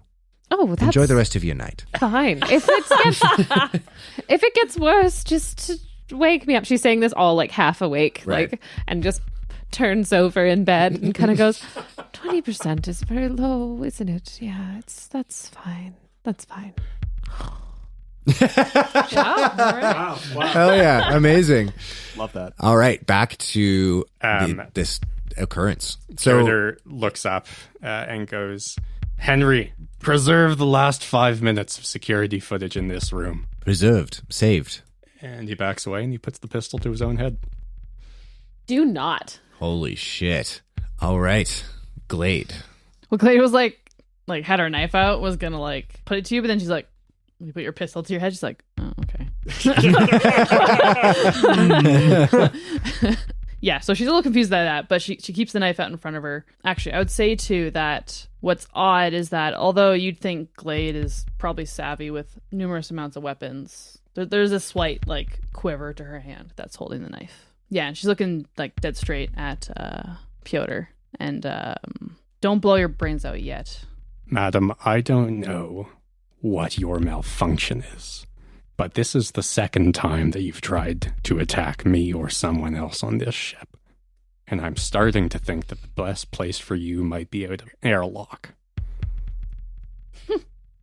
Ultimately, that's not my decision to make. But it is his, and I'm going to look up at lift. Yes. Come in with Pyotr with a gun to his head, Oh, fuck. Glade with a knife pointing at him. Juno, you get another dude in your room, and it's like, oh, fuck. Maybe actually maybe you wake up, actually. And she's like, 20%? Exactly. It's like, I wake up and be like, what the fuck did he just say? 20% dead? No, that's crazy. And just like throws everything off of her and runs off. Gotcha. Yeah. Why don't everyone put the various weapons down? Starting point. I can agree to that, and I'm going to lower the pistol just a little bit. Or the knife just a little bit. Okay, if anyone is holding weapons in this weird Mexican standoff, it's me, the captain. Everyone but me, newly arrived person, just put them down. Why aren't we talking? We're adults. Use your voices. Lift him, get into that. Butt out. I'm not going to kill him. What is going on? And Juno rushes into the room with her gun. Juno, what the fuck? You're not helping. Last time you did that, I almost died. Put the fucking gun away. But I heard there was Juno! danger. Oh, You just hear Henry go, I did good. Henry! You're not helping No, either. Henry, no, you did not. Fuck. Lift, I understand your concern. I think all the answers that Look, you you need shut up right now. are in the last 5 minutes. And we of can footage in look this. at that. Why are we here in the first place? That's a good question for her. Glade? Put the gun away. I put it away. Good. It's gone. Because this piece of shit is hiding a lot of information that I think is very dangerous. I think everyone here is hiding a lot of information, and I'm sick of it. And look, sure, I want all of us to come out of this alive. I want to come out of this alive, okay? But right now, I have no idea what I'm walking into because half of you I don't even know and are also wanted and have scar-faced men coming after at least the two of you. Okay, what was that outside the shop? He was looking for something. I saw you fucking hold that book of yours in your hand. Okay, I know what's fucking going on here. You two are connected, looking at Juno and Pyotr. And yeah, you're right. Yeah, I had a lapse there in the shop because of some psychic bullshit. And guess what? I also saw Doug do some fucking psychic bullshit when we were in the tunnel. So the lot of you are fucking... I'm done. I want answers. And I'm not gonna land this ship and get on that planet and drop Juno off until I have those answers. So how did you go about resolving these suspicions? For the record. Did you try knifing him to get the answers? I'm just confused. No. Then why is there such hostility? I feel like you could just talk about it. So I think there was more of I think the kids call it sweeping the leg. I'm not sure exactly. There was an attack of some sort, or an attempted attack. Okay. Now, thankfully, due to my extraordinarily developed physical physique, I was able to resist this amateurish attempt at some type of martial arts. It's because of this pompous shit that I tried to take him down. Hold on. You think he's hiding things? Obviously. Who else do you believe is hiding things? Fuck, sure, we all are, but some of them very much pertain to our safety. What does your face look like? Glade, make a sanity check for me. That's a fail. Go ahead and roll a d6. Oh, no. Oh, 5. Make an intelligence check for me. Success. Okay. We don't need Brian's monsters to kill us. Apparently. We are going to kill ourselves. Fucking not. What's supposed to go this way? Yeah, we just need random violence. Have you ever heard of intimidation? But you chose to brawl. You didn't choose to intimidate. Go ahead and roll a d10 for me. 2. Go ahead and roll a d4 for me. Okay, all right. We're going through everything. What are you doing, Brian? Oh, I stopped needing dice like 3 rolls. Now I'm just having fun. Now do the hokey pokey. 4. 4. Left or right? No, this one's bullshit. This is not in the fucking keeper book.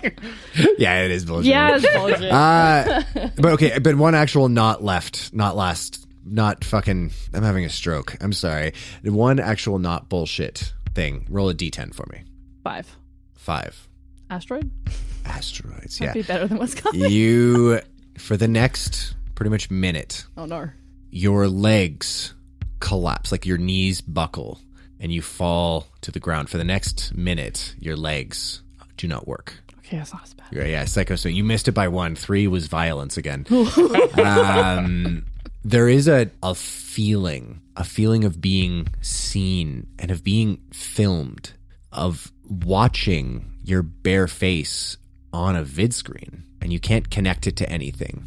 But the thought is enough that it for a second, it blasts you out of your awareness here, and then you fall to the ground. Fuck. Oh, shit. I run over and like... I point my knife at you if you get close to me. Can I roll psychology to see if I can understand why this has affected her so much that I asked her about her face? Yeah. You can make a psychology check. That's a 93. Bitches be crazy, dude. Women, am I right? Women. Coffee cup emoji. Yeah. Oh, shit. Glade, it's okay. It's okay. Your heart is hammering, Glade.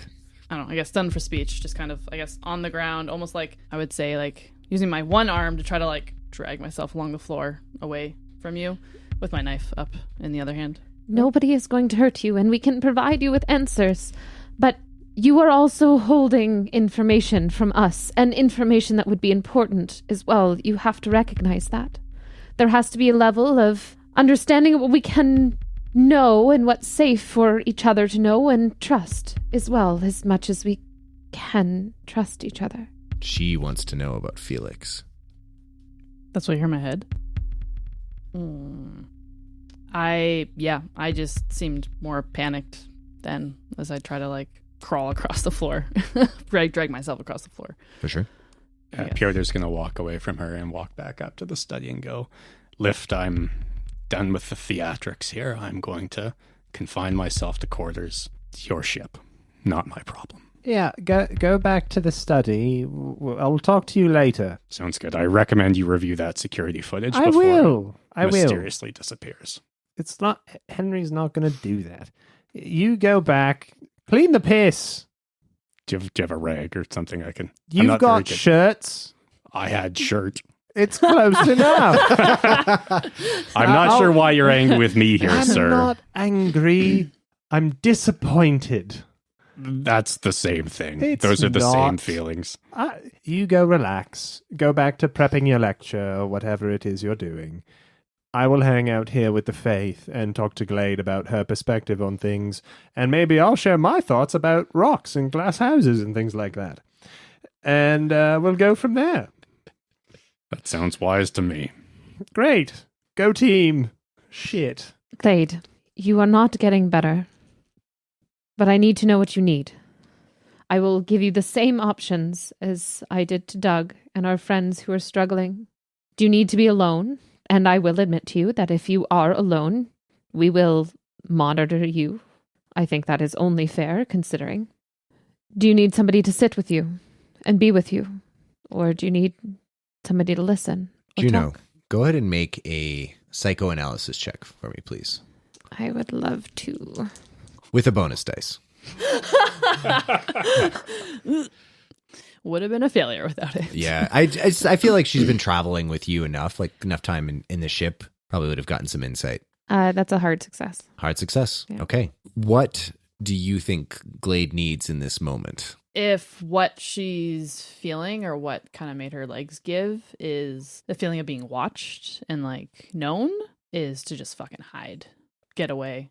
And I would say that like her like shaking hand, holding the knife, like she kind of like chucks it as she's like dragging herself across, and like she's constantly like just like looking behind her and like going to like, I don't know, a corner or get behind like a crate. I don't know, something. Just For sure. hide. Yeah, 100%. Yeah, you can tell. Yeah, this is a scenario where like this is not a direct eye contact kind of situation. If you can create a space where Glade is not surrounded by people, or at least feels some distance from people, you might have a chance. And I'll leave that up to you, Glade, to decide kind of what works and what doesn't for you. But on a hard success, I'd say probably like, yeah, this would be like what you need to hear kind of thing.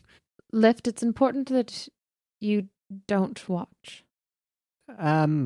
Yeah, I trust you on this one, Faith. I'll pick up the knife that she threw on the ground, and I'll head towards the fucking place where the chair is, the bridge. Yeah. Famously, the place with chairs. Yeah, that's true. That's the only chair place. Famously. Everything else is stools or love seats. My mind was like, the brig. You're going to the brig. No. Lift takes himself to the brig. I go to jail. No, I'll pick up the knife and I'll make my way to the bridge. And on the way there, alone in the corridor now, separated from the place where the industrial strength lubricant is, I will speak to Henry and say, Henry, people are taking my fucking knives. Lock the cabinet. No one can open it without my say-so. Do you understand, Henry? Very good, sir. Good. Jesus. 3 medium knives is too many. I'll keep it anyways, but... Very good. Small knives are fine. Yes. No, lock... Lock the doors, Henry.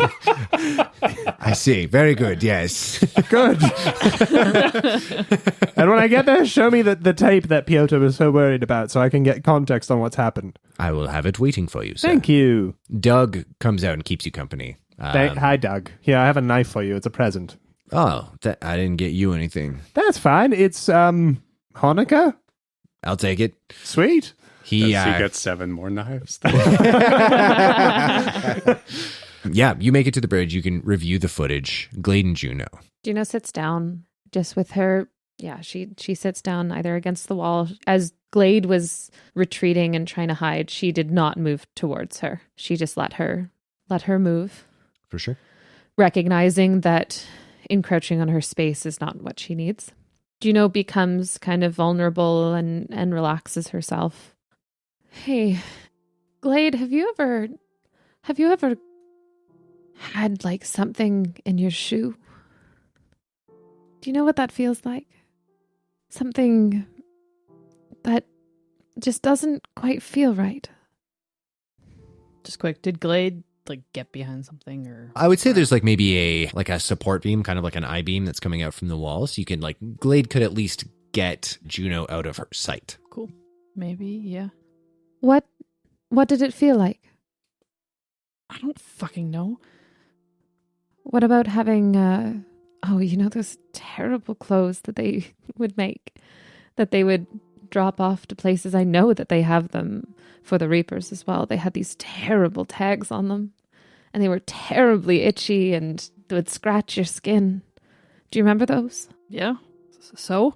Oh, can't you feel that just scratchy kind of feeling? It feels weird, doesn't it? Sure, whatever. I know things are scary, but there is a reality here. Stop saying things are scary. You don't know what the fuck scary is. Well, I'm scared. And I'm sorry, I shouldn't try to project myself onto you, but you don't have to hold things yourself. And if you want to, that's fine. I don't know where you're taking me.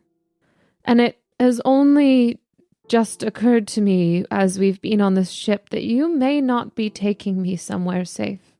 But I will go, because sometimes we need to trust each other. Why would you trust me? Because I have faith. I know it seems like bullshit, but I do.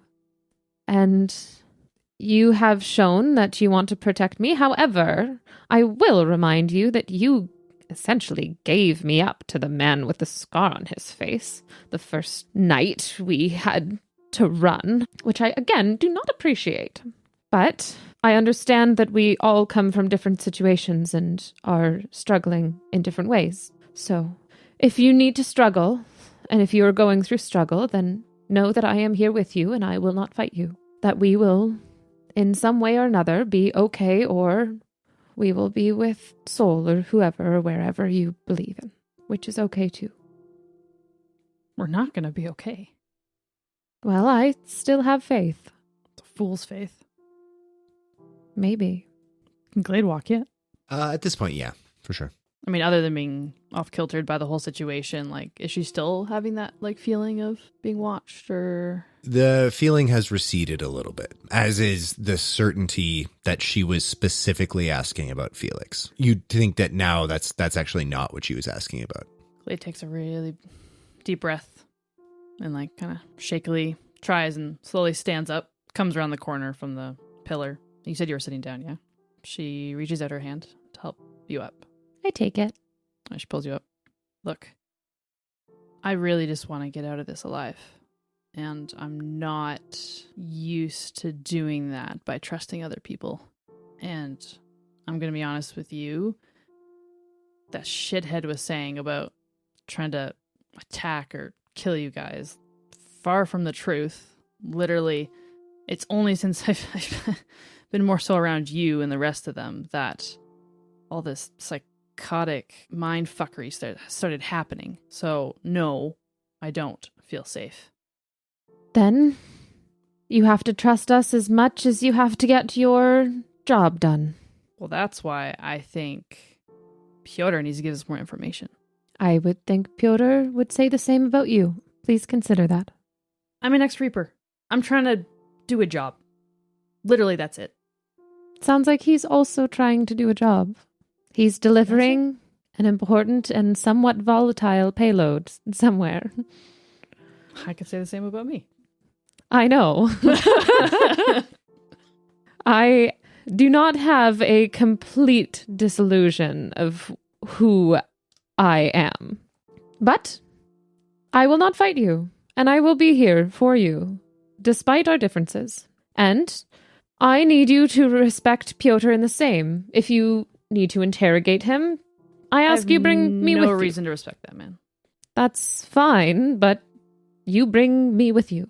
Whether you like it or not, we are all on here together. And we will get off of here together. And we have so many other people following us and trying to hurt us. We can't stand on our own, and we cannot infight like this. Suck it up. Is there a persuade check anywhere in here I can make? Yes, you can make a persuade check if you want. I'm hesitant. I'm always hesitant to use checks like that between players because I like to let you guys decide, kind of how your characters feel about certain things. Before you do that, though, could you make a power check for me, Juno? Success. Success. Okay. So you managed to keep that off your face. But as you're calling out Glade, for some reason your mind pops back to the man with the scar on his face, just calling you out on hypocrisy. And then you remember the message that was on Percy's data center that he passed to you, that you did not read out loud. But you managed to keep it off of your face because you succeeded on your power check. Now, as far as making your persuade check, this is kind of between Leah and Catherine. Leah, if you're kind of in a place where you think Glade could go one way or the other, we can have Catherine roll a persuade check for Juno. But otherwise, I would say I'm kind of leaning against doing it just to kind of give you the agency of your character. Sorry, what are you trying to persuade? To calm the fuck down. Yeah, make a calm your tits check. Do I also write that one in? Because I do have 24 and pain in the ass. I I thought it'd be higher.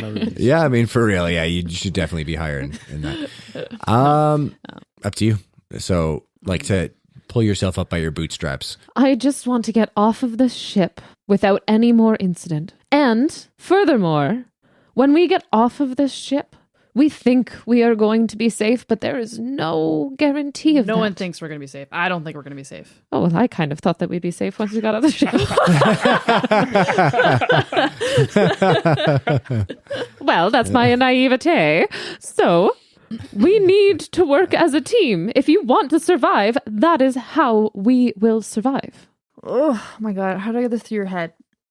The more information we have about what we're walking into, the more safe we will be. The more we know about this book and why people are chasing after it, the more we'll know about the people we are giving it to. I tried to get more information. Talk to Pyotr. Well, then let's talk as a group then. You've seen him? He's an obnoxious prick. He's terrified of you. Alex is just doing a little happy dance. He's terrified of you, and he will not talk to you on your own. Can you not see that? No matter how intimidating or scary or how much you threaten him, he will not budge. He's just like I thought you. You just said he's scared of me, though. Isn't it if someone who's scared of me, wouldn't they talk to me if I threaten them? Would you? You would clam up like a little quahog. A what? It's a type of clam. It's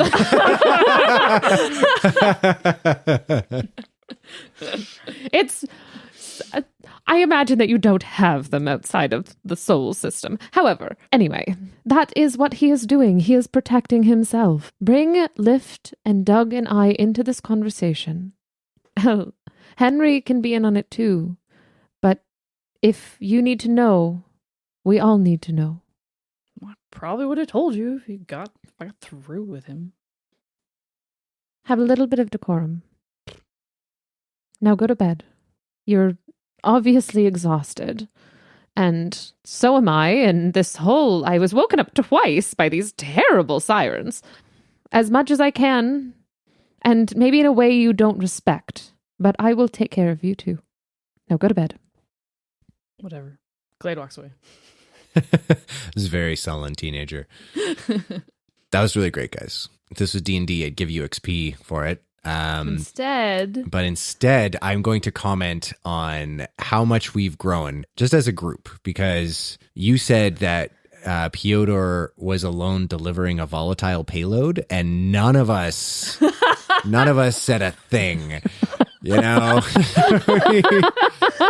And I'm just really proud of ourselves for that, you know? Like, it took everything in my power. When she was like, have you ever seen? It took everything in my power to not go Shrek. Somebody Everyone succeeded on power checks. Yeah, exactly. IRL. That was all internal, real power checks, IRL power check. Okay. At this point, you guys are now one jump away from the station, or the system that contains Gizen-Sha, which is the Kokoro system. Any last things you guys want to do before you jump into the system? Pyotr's just sitting in his study, refreshing the Galactanet page, which is still reading like, no service, no service. Exactly. No service. That's it. Alrighty. Anyone else? Faith, Lift? Yes. what are you doing here again? On the station?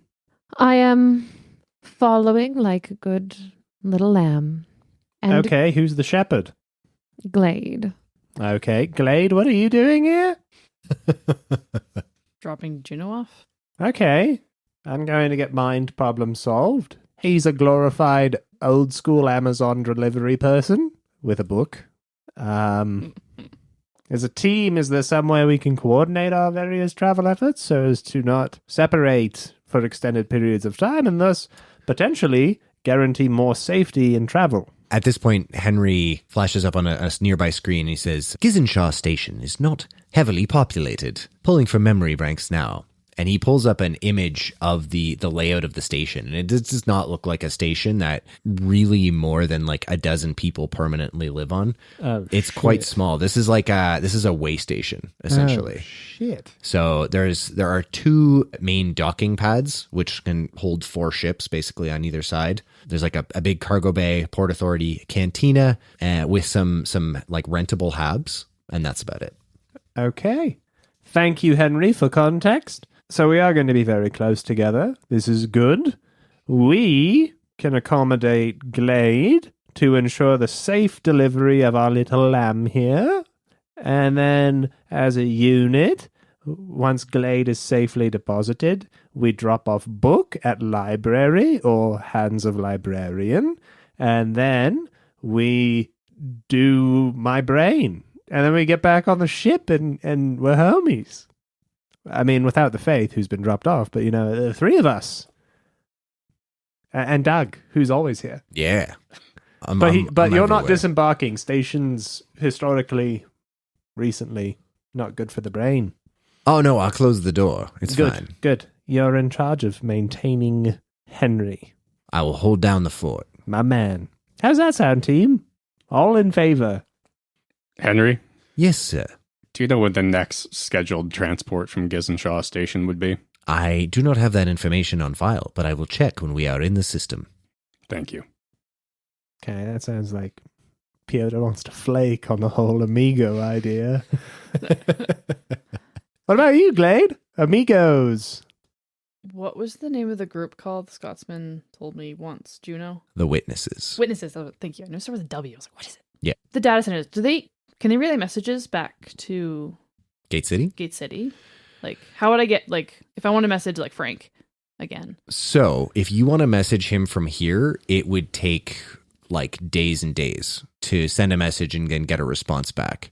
For that reason, like most people will courier messages. So like you'd find a ship because the gate travel and puny gate travel often is like faster than light, right? So, and your messages can travel at like sublight speeds, but it would take forever, basically. Is the short answer to your question. Okay. I don't think there was, but was there a little bit more instruction on where to go once I get here with Juno?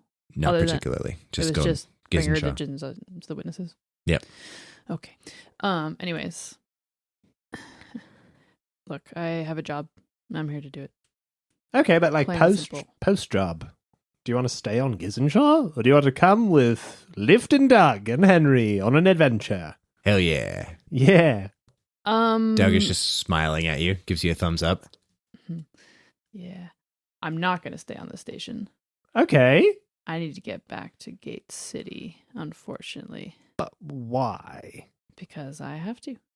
Doesn't sound very smart. Well, I have to get paid, don't I? I'm confused. Do you have to be paid in person? That sounds dangerous. Are you sure you thought that through? Who's paying you? Doesn't matter, okay? Okay. My employer. Fair enough. Another amigo off the list. Faith! Do you want to ditch Glade and stay on the ship with me and Doug? Yeah. Yeah. We can do one of those back rub circle things. Yeah, back rub circle. Relaxation station, You baby. can't do it with two people because then it's just a normal it's just a back back rub. It's just a normal back rub. Yeah, it's not the good same. enough. Well, that does sound enticing. Hell yeah, she's in. Yeah, that's an amigo. Yeah. But first, we're going on the station. Yeah. Then she can go wherever you want. I Oh, guess. great. So we just touch foot on Gizen-Sha, and then you hop back on board with Dougie Boy. Dunzell, No. Washington. Mhm. It's a famous bard of old. I I do remember that. Lift, I imagine that it's a slim chance that I will be leaving with anyone that we've met here Oh. after I am delivered. Well, Doug, it doesn't sound like she wants back rubs. It's not that I don't like you, but I think I know where I'm going. Just you and me, big man. But now we have a ship. It's way bigger than our house. It's true. We could be like professionals or something. Yeah, maybe we could. I confess I have no idea what to do with the Neither ship. do I. I Yeah. rob people. Maybe we could do that? Pirates? Yeah. 2-man crew and Henry. Amazing. All right, we figured it out. Hell you guys yeah. can fuck off. We'll do our own thing. We're going to be pirates. Yar. We'll get eye patches. Oh, and he points to the ear. That's one down. Amazing. Are you sure you don't want to stay, Pyotr? You already fit in so well. You're basically there. An ear patch. Pyotr shakes his head and starts hobbling towards his study again. All right. Team meeting adjourned. Good job, everyone. Thank you for attending. Juno gives Lift a hug. Oh, that's nice. I'm going to miss all of you when we get there, just so you know. Mhm. Even right. you, Pyotr. Thank you, Lift. You were an adequate companion. Appreciado. I don't think that's an actual language, but it's close to one. It's close to one. So then you dropping us off, then fucking off? No, I have to go and see the man about the brain. And, well, you know, there might be these people who have witnessed me.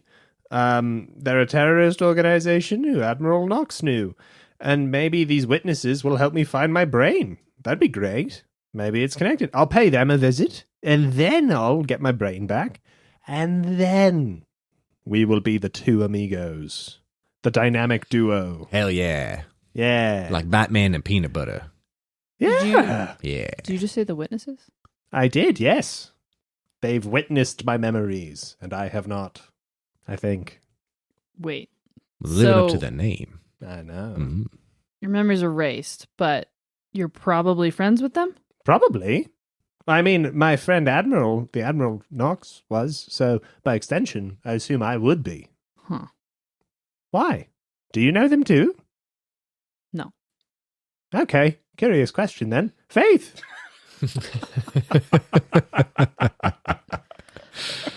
Yes, Lift. Thanks for the hug. You're welcome. Thank you for making me smile. You're welcome for that. You wouldn't happen to know how to find the witnesses, do you? In your brain? In my brain? Probably not. I would be looking for very observant people. That checks out. Yeah, very keen-eyed. Exactly. Yeah. Imagine they're real big people watchers. Mm-hmm. Park benches. Stacked to the brim. If they have a pond there and someone's feeding ducks, those are our guys. Bitch, they're watching. Yeah. Pyotr, who you are delivering the book to, are they also on Gizen-Sha in this tiny station? Pyotr goes, just a mo. I can't hear you from this. I'll come back out.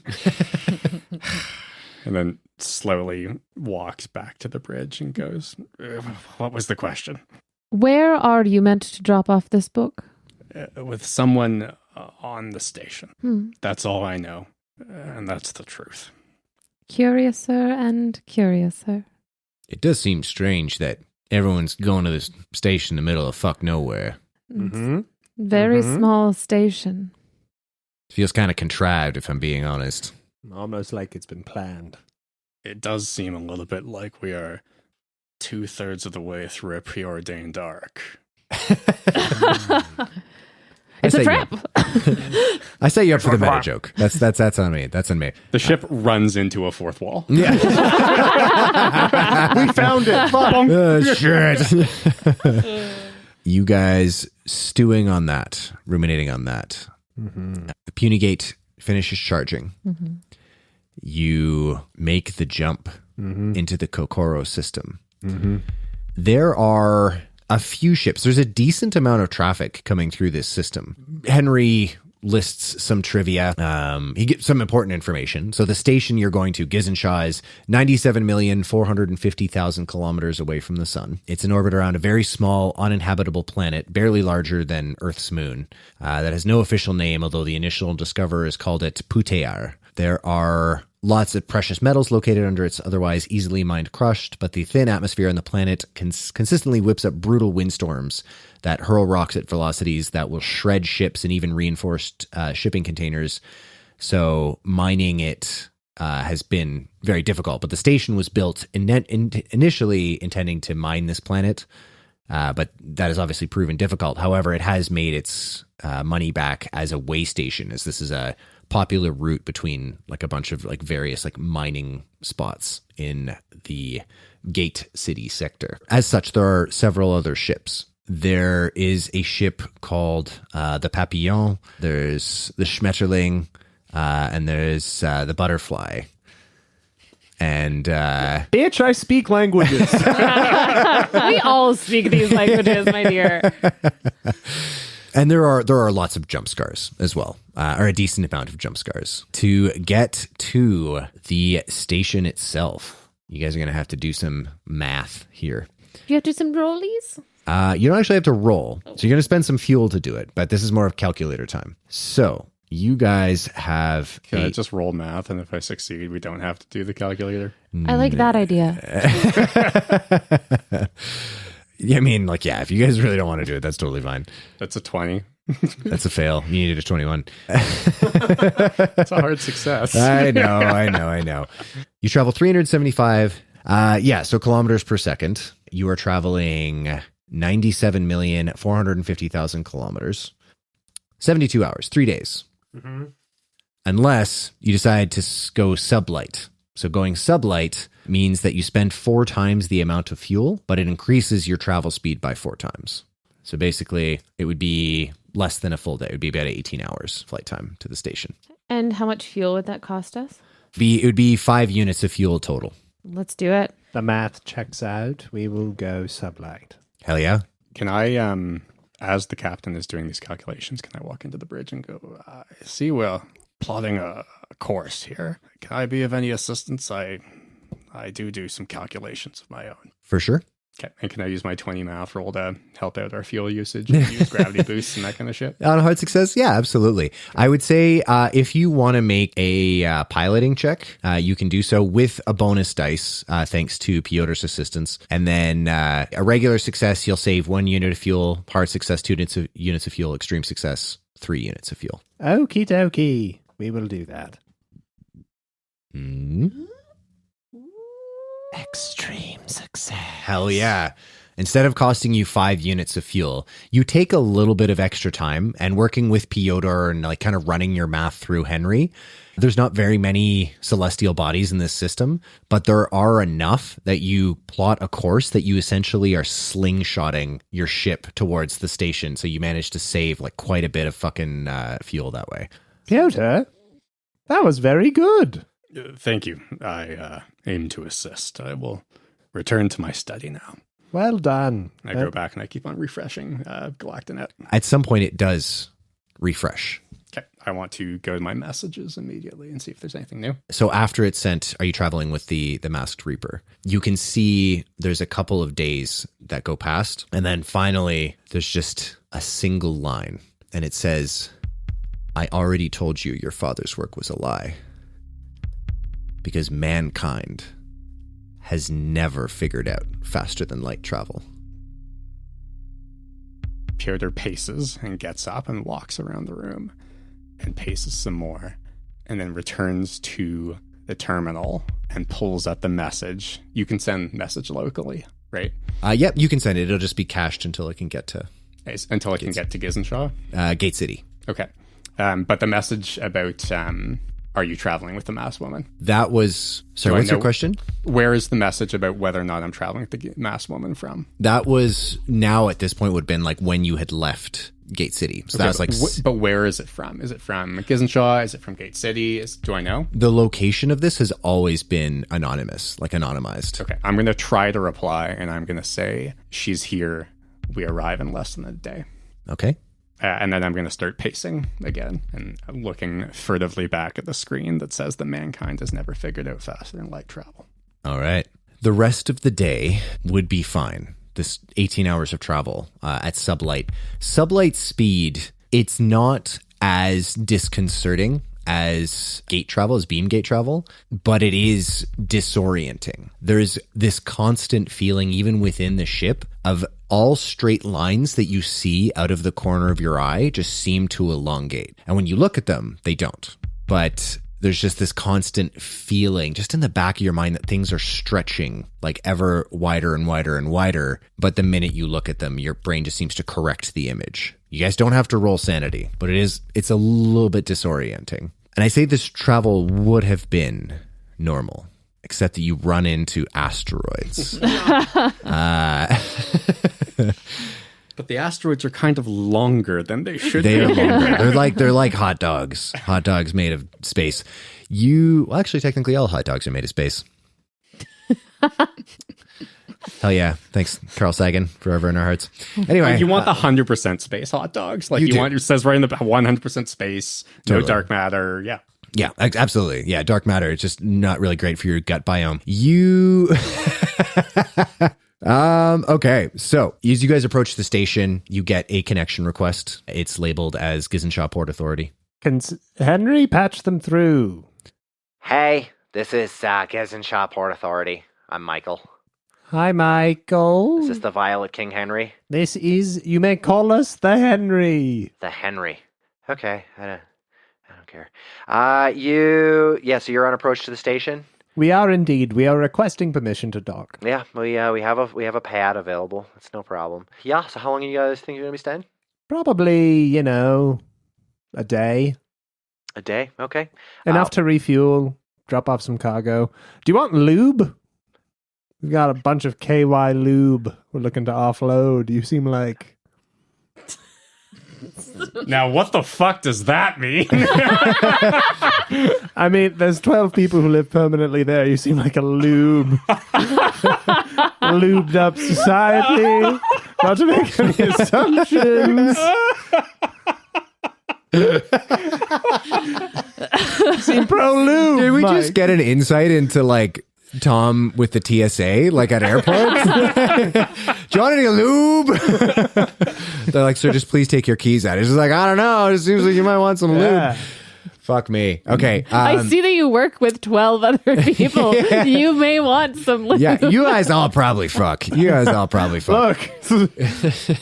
It is what it is. is what it is. No shame. Wait, Tom, you worked on the rigs, right? At some point? I've worked in northern Alberta.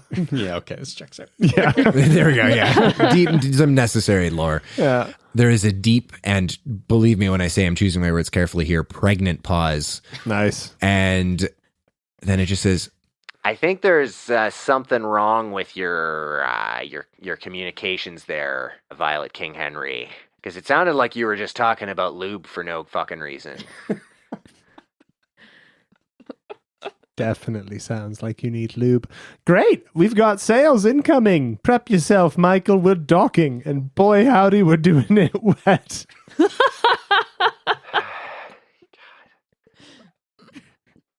Sometimes I don't like our podcast.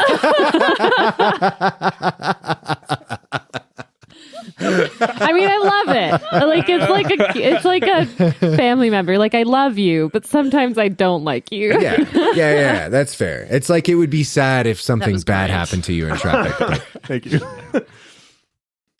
Okay, so there is a deep sigh that comes through the connection, and she says, Okay, well, it's 1,000 credits per Terran day to dock. We'll need that transferred. It's a minimum.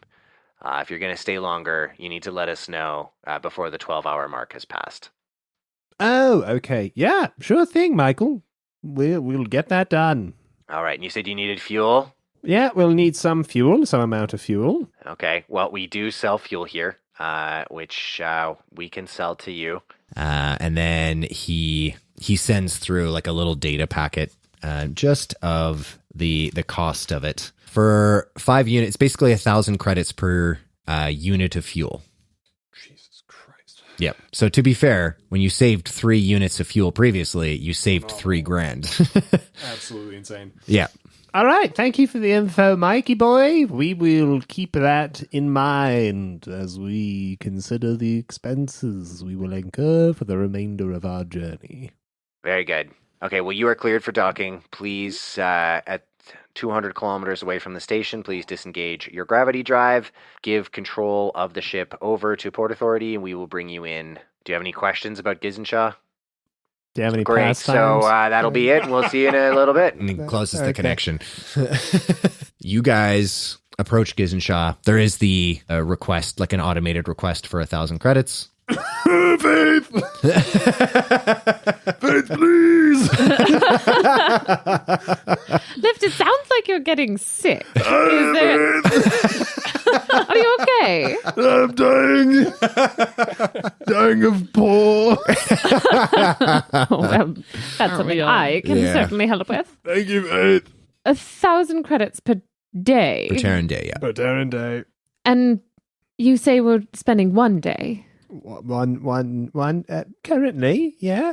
I say we put down money for 2 days, just to be certain. I like where your head's at, Faith. Prudence. Hell And yeah. if we need a quick escape Oh? and you want to gain some fuel, you may not have access to my funds after this. Doug, So refuel let's- the ship. Well, I can't fully refuel the ship. You will have to handle the payments for the ship on your own. I will let you know. Noted. And we're looking at quite a few. Noted. The sickness is coming back.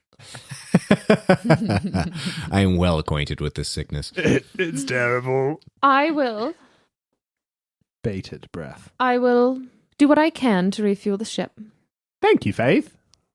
For sure. I, the keeper, need a number. Catherine just nodded at me very knowingly, but like, I don't know what Put that... this on my account. Yeah, hey, You know, just taking like... care of this. Hey, just don't worry. I'm going to take how much is it? Yeah. I changed don't worry the about it. fuel units already Okay. from Yeah. what we were. No worries. And we will dock for 2 days, which will be a total of 10,000 credits out of my account. It'll be 2,000 credits out of your account. 10, including how much I spent fuel. on fuel. Oh, fuck me dead. All right. Yeah. Mark yourself poorer by 10 grand. Fueled up. 10 G's, baby. Doug, You're notice? super not fueled up, by the way. Super not fuel. Fueled up. All I have is a tenner, and that's all we're going to get. Doug, she said we make a quick escape. We might still have an amigo. Hell yeah. The fucking massage train lives. The massage amigos. We will have to talk about this in the future. Oh, she can hear us. Fuck. We're all right standing here. within a meter of each other. I know, but it's whispers. It's not a very large bridge, is I what I'm know. saying. It isn't. We could massage you too. Yeah, more the merrier. Bigger, we can actually make. I a need to get circle. off the ship. Let's go. I also need to She get off really this ship. does. Yeah. Okay. Well, this is great. Disembarking as a team. Remember, be safe. Hawk Lube. We need to sell it just Lift. to survive. Lift, you leave the hawking of the lubrication to me. I need you to take charge of the book. Me, the book. It's with you and Faith. That I know was it's the deal. with. I know it's with me and Faith. Well, but if she is not going to stick around, okay. Do you not have to deliver it to someone here? I do. Now, I understand that I'm not supposed to take possession of it. I will take possession of it, sure. But why? I'm not. Where am I taking it? Possession of to? We will with? take it, and I will find the individual, and we will give it to them. Okay, let me know when possession is required, and I will pick it up and take it to the place. Thank you. As long as you assure me that it is you and Faith who are taking care of this book. I have it. Faith has the book. Thank you. All of your personal data centers buzz, and it seems that Henry has forwarded you all a layout of the station. That Joke's on you. I don't have one. Oh shit, you're right. Everyone but Faith's buzz. But she gets a ghost buzz, and then she like goes for her pocket, and nothing's there. There's nothing there. Hell yeah. The Port Authority takes control of the station. The layout of the station, obviously, the thing that Henry forwards to you is very well crafted. It wasn't done in MS Paint. It's not just a bunch of rectangles connected with smaller rectangles. You guys are assigned docking bay B. And Baby. Yeah, baby. Baby. Baby. Yeah, baby. You guys dock. The docking bay itself, it's less of a bay and more of a like a landing pad. And then as you guys land, an airlock kind of accordions out and connects to the Violet King Henry. You guys now have the run of the ship, or the station, I should say. Maybe you don't have the run of the station, but you can go on the station. The connection request, like the little detail of the ship-related expenses that were sent to you, also included that, you need to check in with the Port Authority, Gizen-Sha Port Authority, when you first arrive. All right, team. As the captain, I will go check in with the Port Authority. Would anyone like to join me? You may still need my funds. I will come with you. Wonderful. Hold up. Holding. Aren't you worried that your warrant would reach you out here? Nah. Nah. I don't. There's Nah. 12 people here. Henry, Well, Yes, sir. are there any knocks on the station? Performing knock scan. And a bar appears, and then several minutes pass, and then it goes to 1%. And then another minute passes. And it goes to 1.5%. All right. That's going to take a very long time. Maybe it has. Maybe it hasn't. can I, let me check Galactinet, and I'll pull out the personal data center, and I will see if on the version of Galactinet that is currently at this station, our warrants are here, or if there's any... It seems that they were specific to Gate City. Okay. Like the warrant was issued by GateSec, I believe. Oh, perfect. So Then we're good. No, I think we'll be fine. This isn't Gate Well, City. you, Glade, pointing at Juno, we need more disguise going on here. And cover my beautiful self. Yes. Well, how do you suggest you disguise me? Just flashes to Juno walking through the market with like a giant mustache. Pyotr hands her a tweed jacket. That's actually not a bad idea. If we have to deliver me to someone, we could do it in disguise. What could we possibly disguise someone as, though? makeover. Like I could switch Oh, I was going to be an oxygen tank. Yeah, you know what? Get in the vat of lube. Pyotr's on the job. I like get a shawl, get a hood, and wrap your face, like your head. You're very cold. That's your character all the time. Accurate. Okay, I move around some of my robes. I hide all of my necklaces and kind of ornate jewelry, and I start to wrap some of the scarves up and around myself. I look around the ship. I'm assuming it's, well, actually, I don't know. Doug's been cleaning up a storm. Yeah. Okay, I say, hold on. Glade walks off to the engine room or where there's mechanical stuff. For sure. She comes back with some grease on her hands and just starts to rub it on Juno. What Hold still. are you doing? Stop it! Just making her look less prim and proper and clean. Gotcha. That works out. Yeah. Is this part of the massage train idea, or No, that's are what the we- lube's for. Oh, well, I Oh, thought we hell were yeah. selling the lube. Oh, we are. I don't understand massage all of trains. it. I've never been part of one. It seems like socialism to me, and I want no part of it. Public transportation. Yeah. Yeah, it's a terrible invention. Bane of civilized society. Let's get to the Port Authority. I Indeed. am growing tired of waiting. Quick walk away. Doug just turns to you and he just says, "Are any of you taking the shotgun, or can I use that to hold down the ship?" You could. Oh, yeah, that's for you. Hey, Henry, unlock the compartment and allow Doug to grab the shotgun. When he closes it, lock it up again. Very good, sir. Thank you, Henry. You're welcome. Pyotr struggles at pulling the pallet of lube behind him as we walk in. Very good. You guys enter Gizen-Sha Station. Who's going to the Port Authority? I will follow Lift. All right. Are we? No, we're not. He may still need my funds. I'm going to the Port Authority. There you see Michael. Hi, Mike. Hi. Yeah. So, what reason for visit? Pyotr like points at the lube. We've discussed this, Mike. We're here for a good time, not a long time. I'm gonna. We're here to do commerce. We have some very important goods here, and we'd like to trade. I'm For going money. to put independent trade. Wonderful. Okay. Thank you, Mike. Great. The best and only type of commerce. Due to the corporate law in the area, I am required to let you know that we are keeping a record of your transponder in case you perform any activities that supersede corporate law. And he just flicks his screen, and everyone who has a data center who is at the Port Authority buzzes, and you see like a huge long document of like the particular corporation that like dictates the law in the section. It's just like lines and lines and lines. And he says, your payment is already transferred. You're good to go. All right. Michael, And- I have a favor to ask of you. Now, despite my unwieldy appearance, I am somebody of importance. Now, Yeah, Faith Juno and Glade. You transferred credits from your personal account. so this becomes more important now. Oh my God.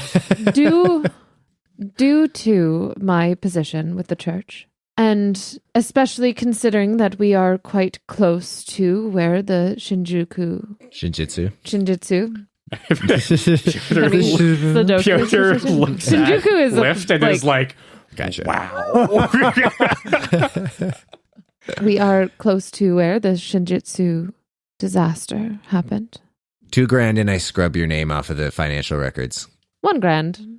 And then Pyotr again Persuade. points at the lube and is like, That doesn't factor into my decision at all. Just give him $2,000. He likes it dry. Mikey boy does. What'd you get? I just wait, don't that's- even understand how I can roll these fucking What rolls. if I So I told- know it's more than 90. Yep. It's 97. can Pyotr try to assist with a fast talk? Non-lube based. Give this me. What would Pyotr say? What would Pyotr say? So Pyotr would look at Michael and go, Michael, sir, I see that you are a man of commerce, and I see that you're a man with a certain station. I appreciate that. I think what the good faith is trying to say here is that really she's on a trade mission at the moment. And a trade mission is important for many different reasons. And the first of those reasons is that really this station thrives off of trade, and by extension of that, your employ thrives off of trade. And anything that would, disrupt that trade would be bad for the station, and by the transitive property could also be bad for you. The Faith is the head of a large and powerful and influential organization that could be a real asset and a real boon, a non-tangible boon to you and to the station. And so I guess what we're asking for here is the ability to discuss things and to negotiate on a trading level, on an economic level. And we're willing to open with an offer of 1,200 credits for this type of service. And we're open to your counter offer, good sir. Make a fast talk check. Straight roll. If you succeed, you get a bonus dice. That is an extreme success. Oh, Okay. In that case, then I have no faith in this die. hold that dice. Extreme success. Yeah.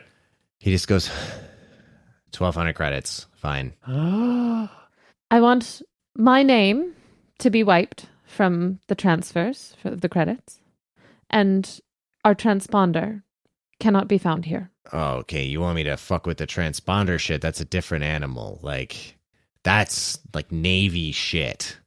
Look, I'm not just saying I can't do it, take but the name scrub. Let's go. Name scrub is fine. Catherine just This is a new persuade check, by the way. Okay. Well, that's You are looking for Not just a regular success. I will let you know that. That's an extreme success. Hell yeah. Okay, just like... I just want everyone to know that Brian is rolling his eyes, much like the Ahagao orange that I introduced at the start of this episode. And he's sighing like this, so... Fine. You weren't here. Fuck off. Okay, bye, Mike. Thank you, Mike. Michael, this was a wise business decision. I believe I said fuck off. Noted. Goodbye. As you're leaving, you just you hear him send out another message. He says, Papillon, you are approaching. And he just goes through like the spiel of like, turn off your gravity generators, so much it costs, blah, blah, blah, blah, blah. You guys have arrived on the station. It does look like when you guys approached, this other docking pads were empty. You could see the station itself is this kind of like very strangely laid out. It is basically just a bunch of like rectangles connected to each other with passageways. As you guys have come off of the docking bay B, you met with the Port Authority, baby. You guys can head to the cantina / the Habs. You can go into the station and see like the station admin. Like, what do you guys want to do? Do I see a sign for a marketplace or a cargo hold or something like that? There is a cargo bay, but it looks more like there's like storage fees. It looks more like this is like a place to like store stuff. Okay. If you're like transferring it between different people. All right. This that sounds like overhead. I think I'll try my luck on the open market, shall we say. And I keep dragging like a literal ton of lube behind me. Pyotr, where are we depositing your light reading? That is a good question. I will need to look around, and I will check my data center and see if there's any response on the light reading front.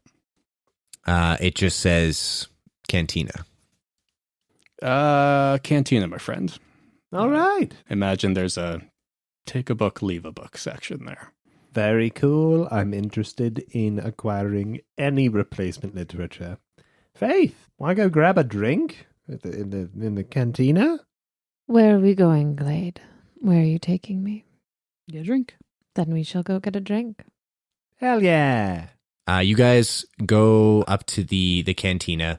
It has a name. It is called Gizen-Sha, and there aren't very many people there. There are a few. It actually seems that in addition, as you're kind of walking through, you can see there are like 3 or 4 security agents kind of in the station security section. Station admin has like 3 or 4 people working there. There is a med bay in this. You can see, kind of people flitting in and out of. And you can see some techs walking towards the other side of the station where, there's like air control, the reactor, that kind of thing.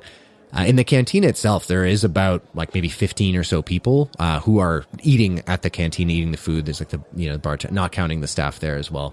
Whoever would like can make a spot hidden check. But sorry, Glade, you had a question for me before I started going off. Was there any notice about like weapons or arms carrying? No, not particularly.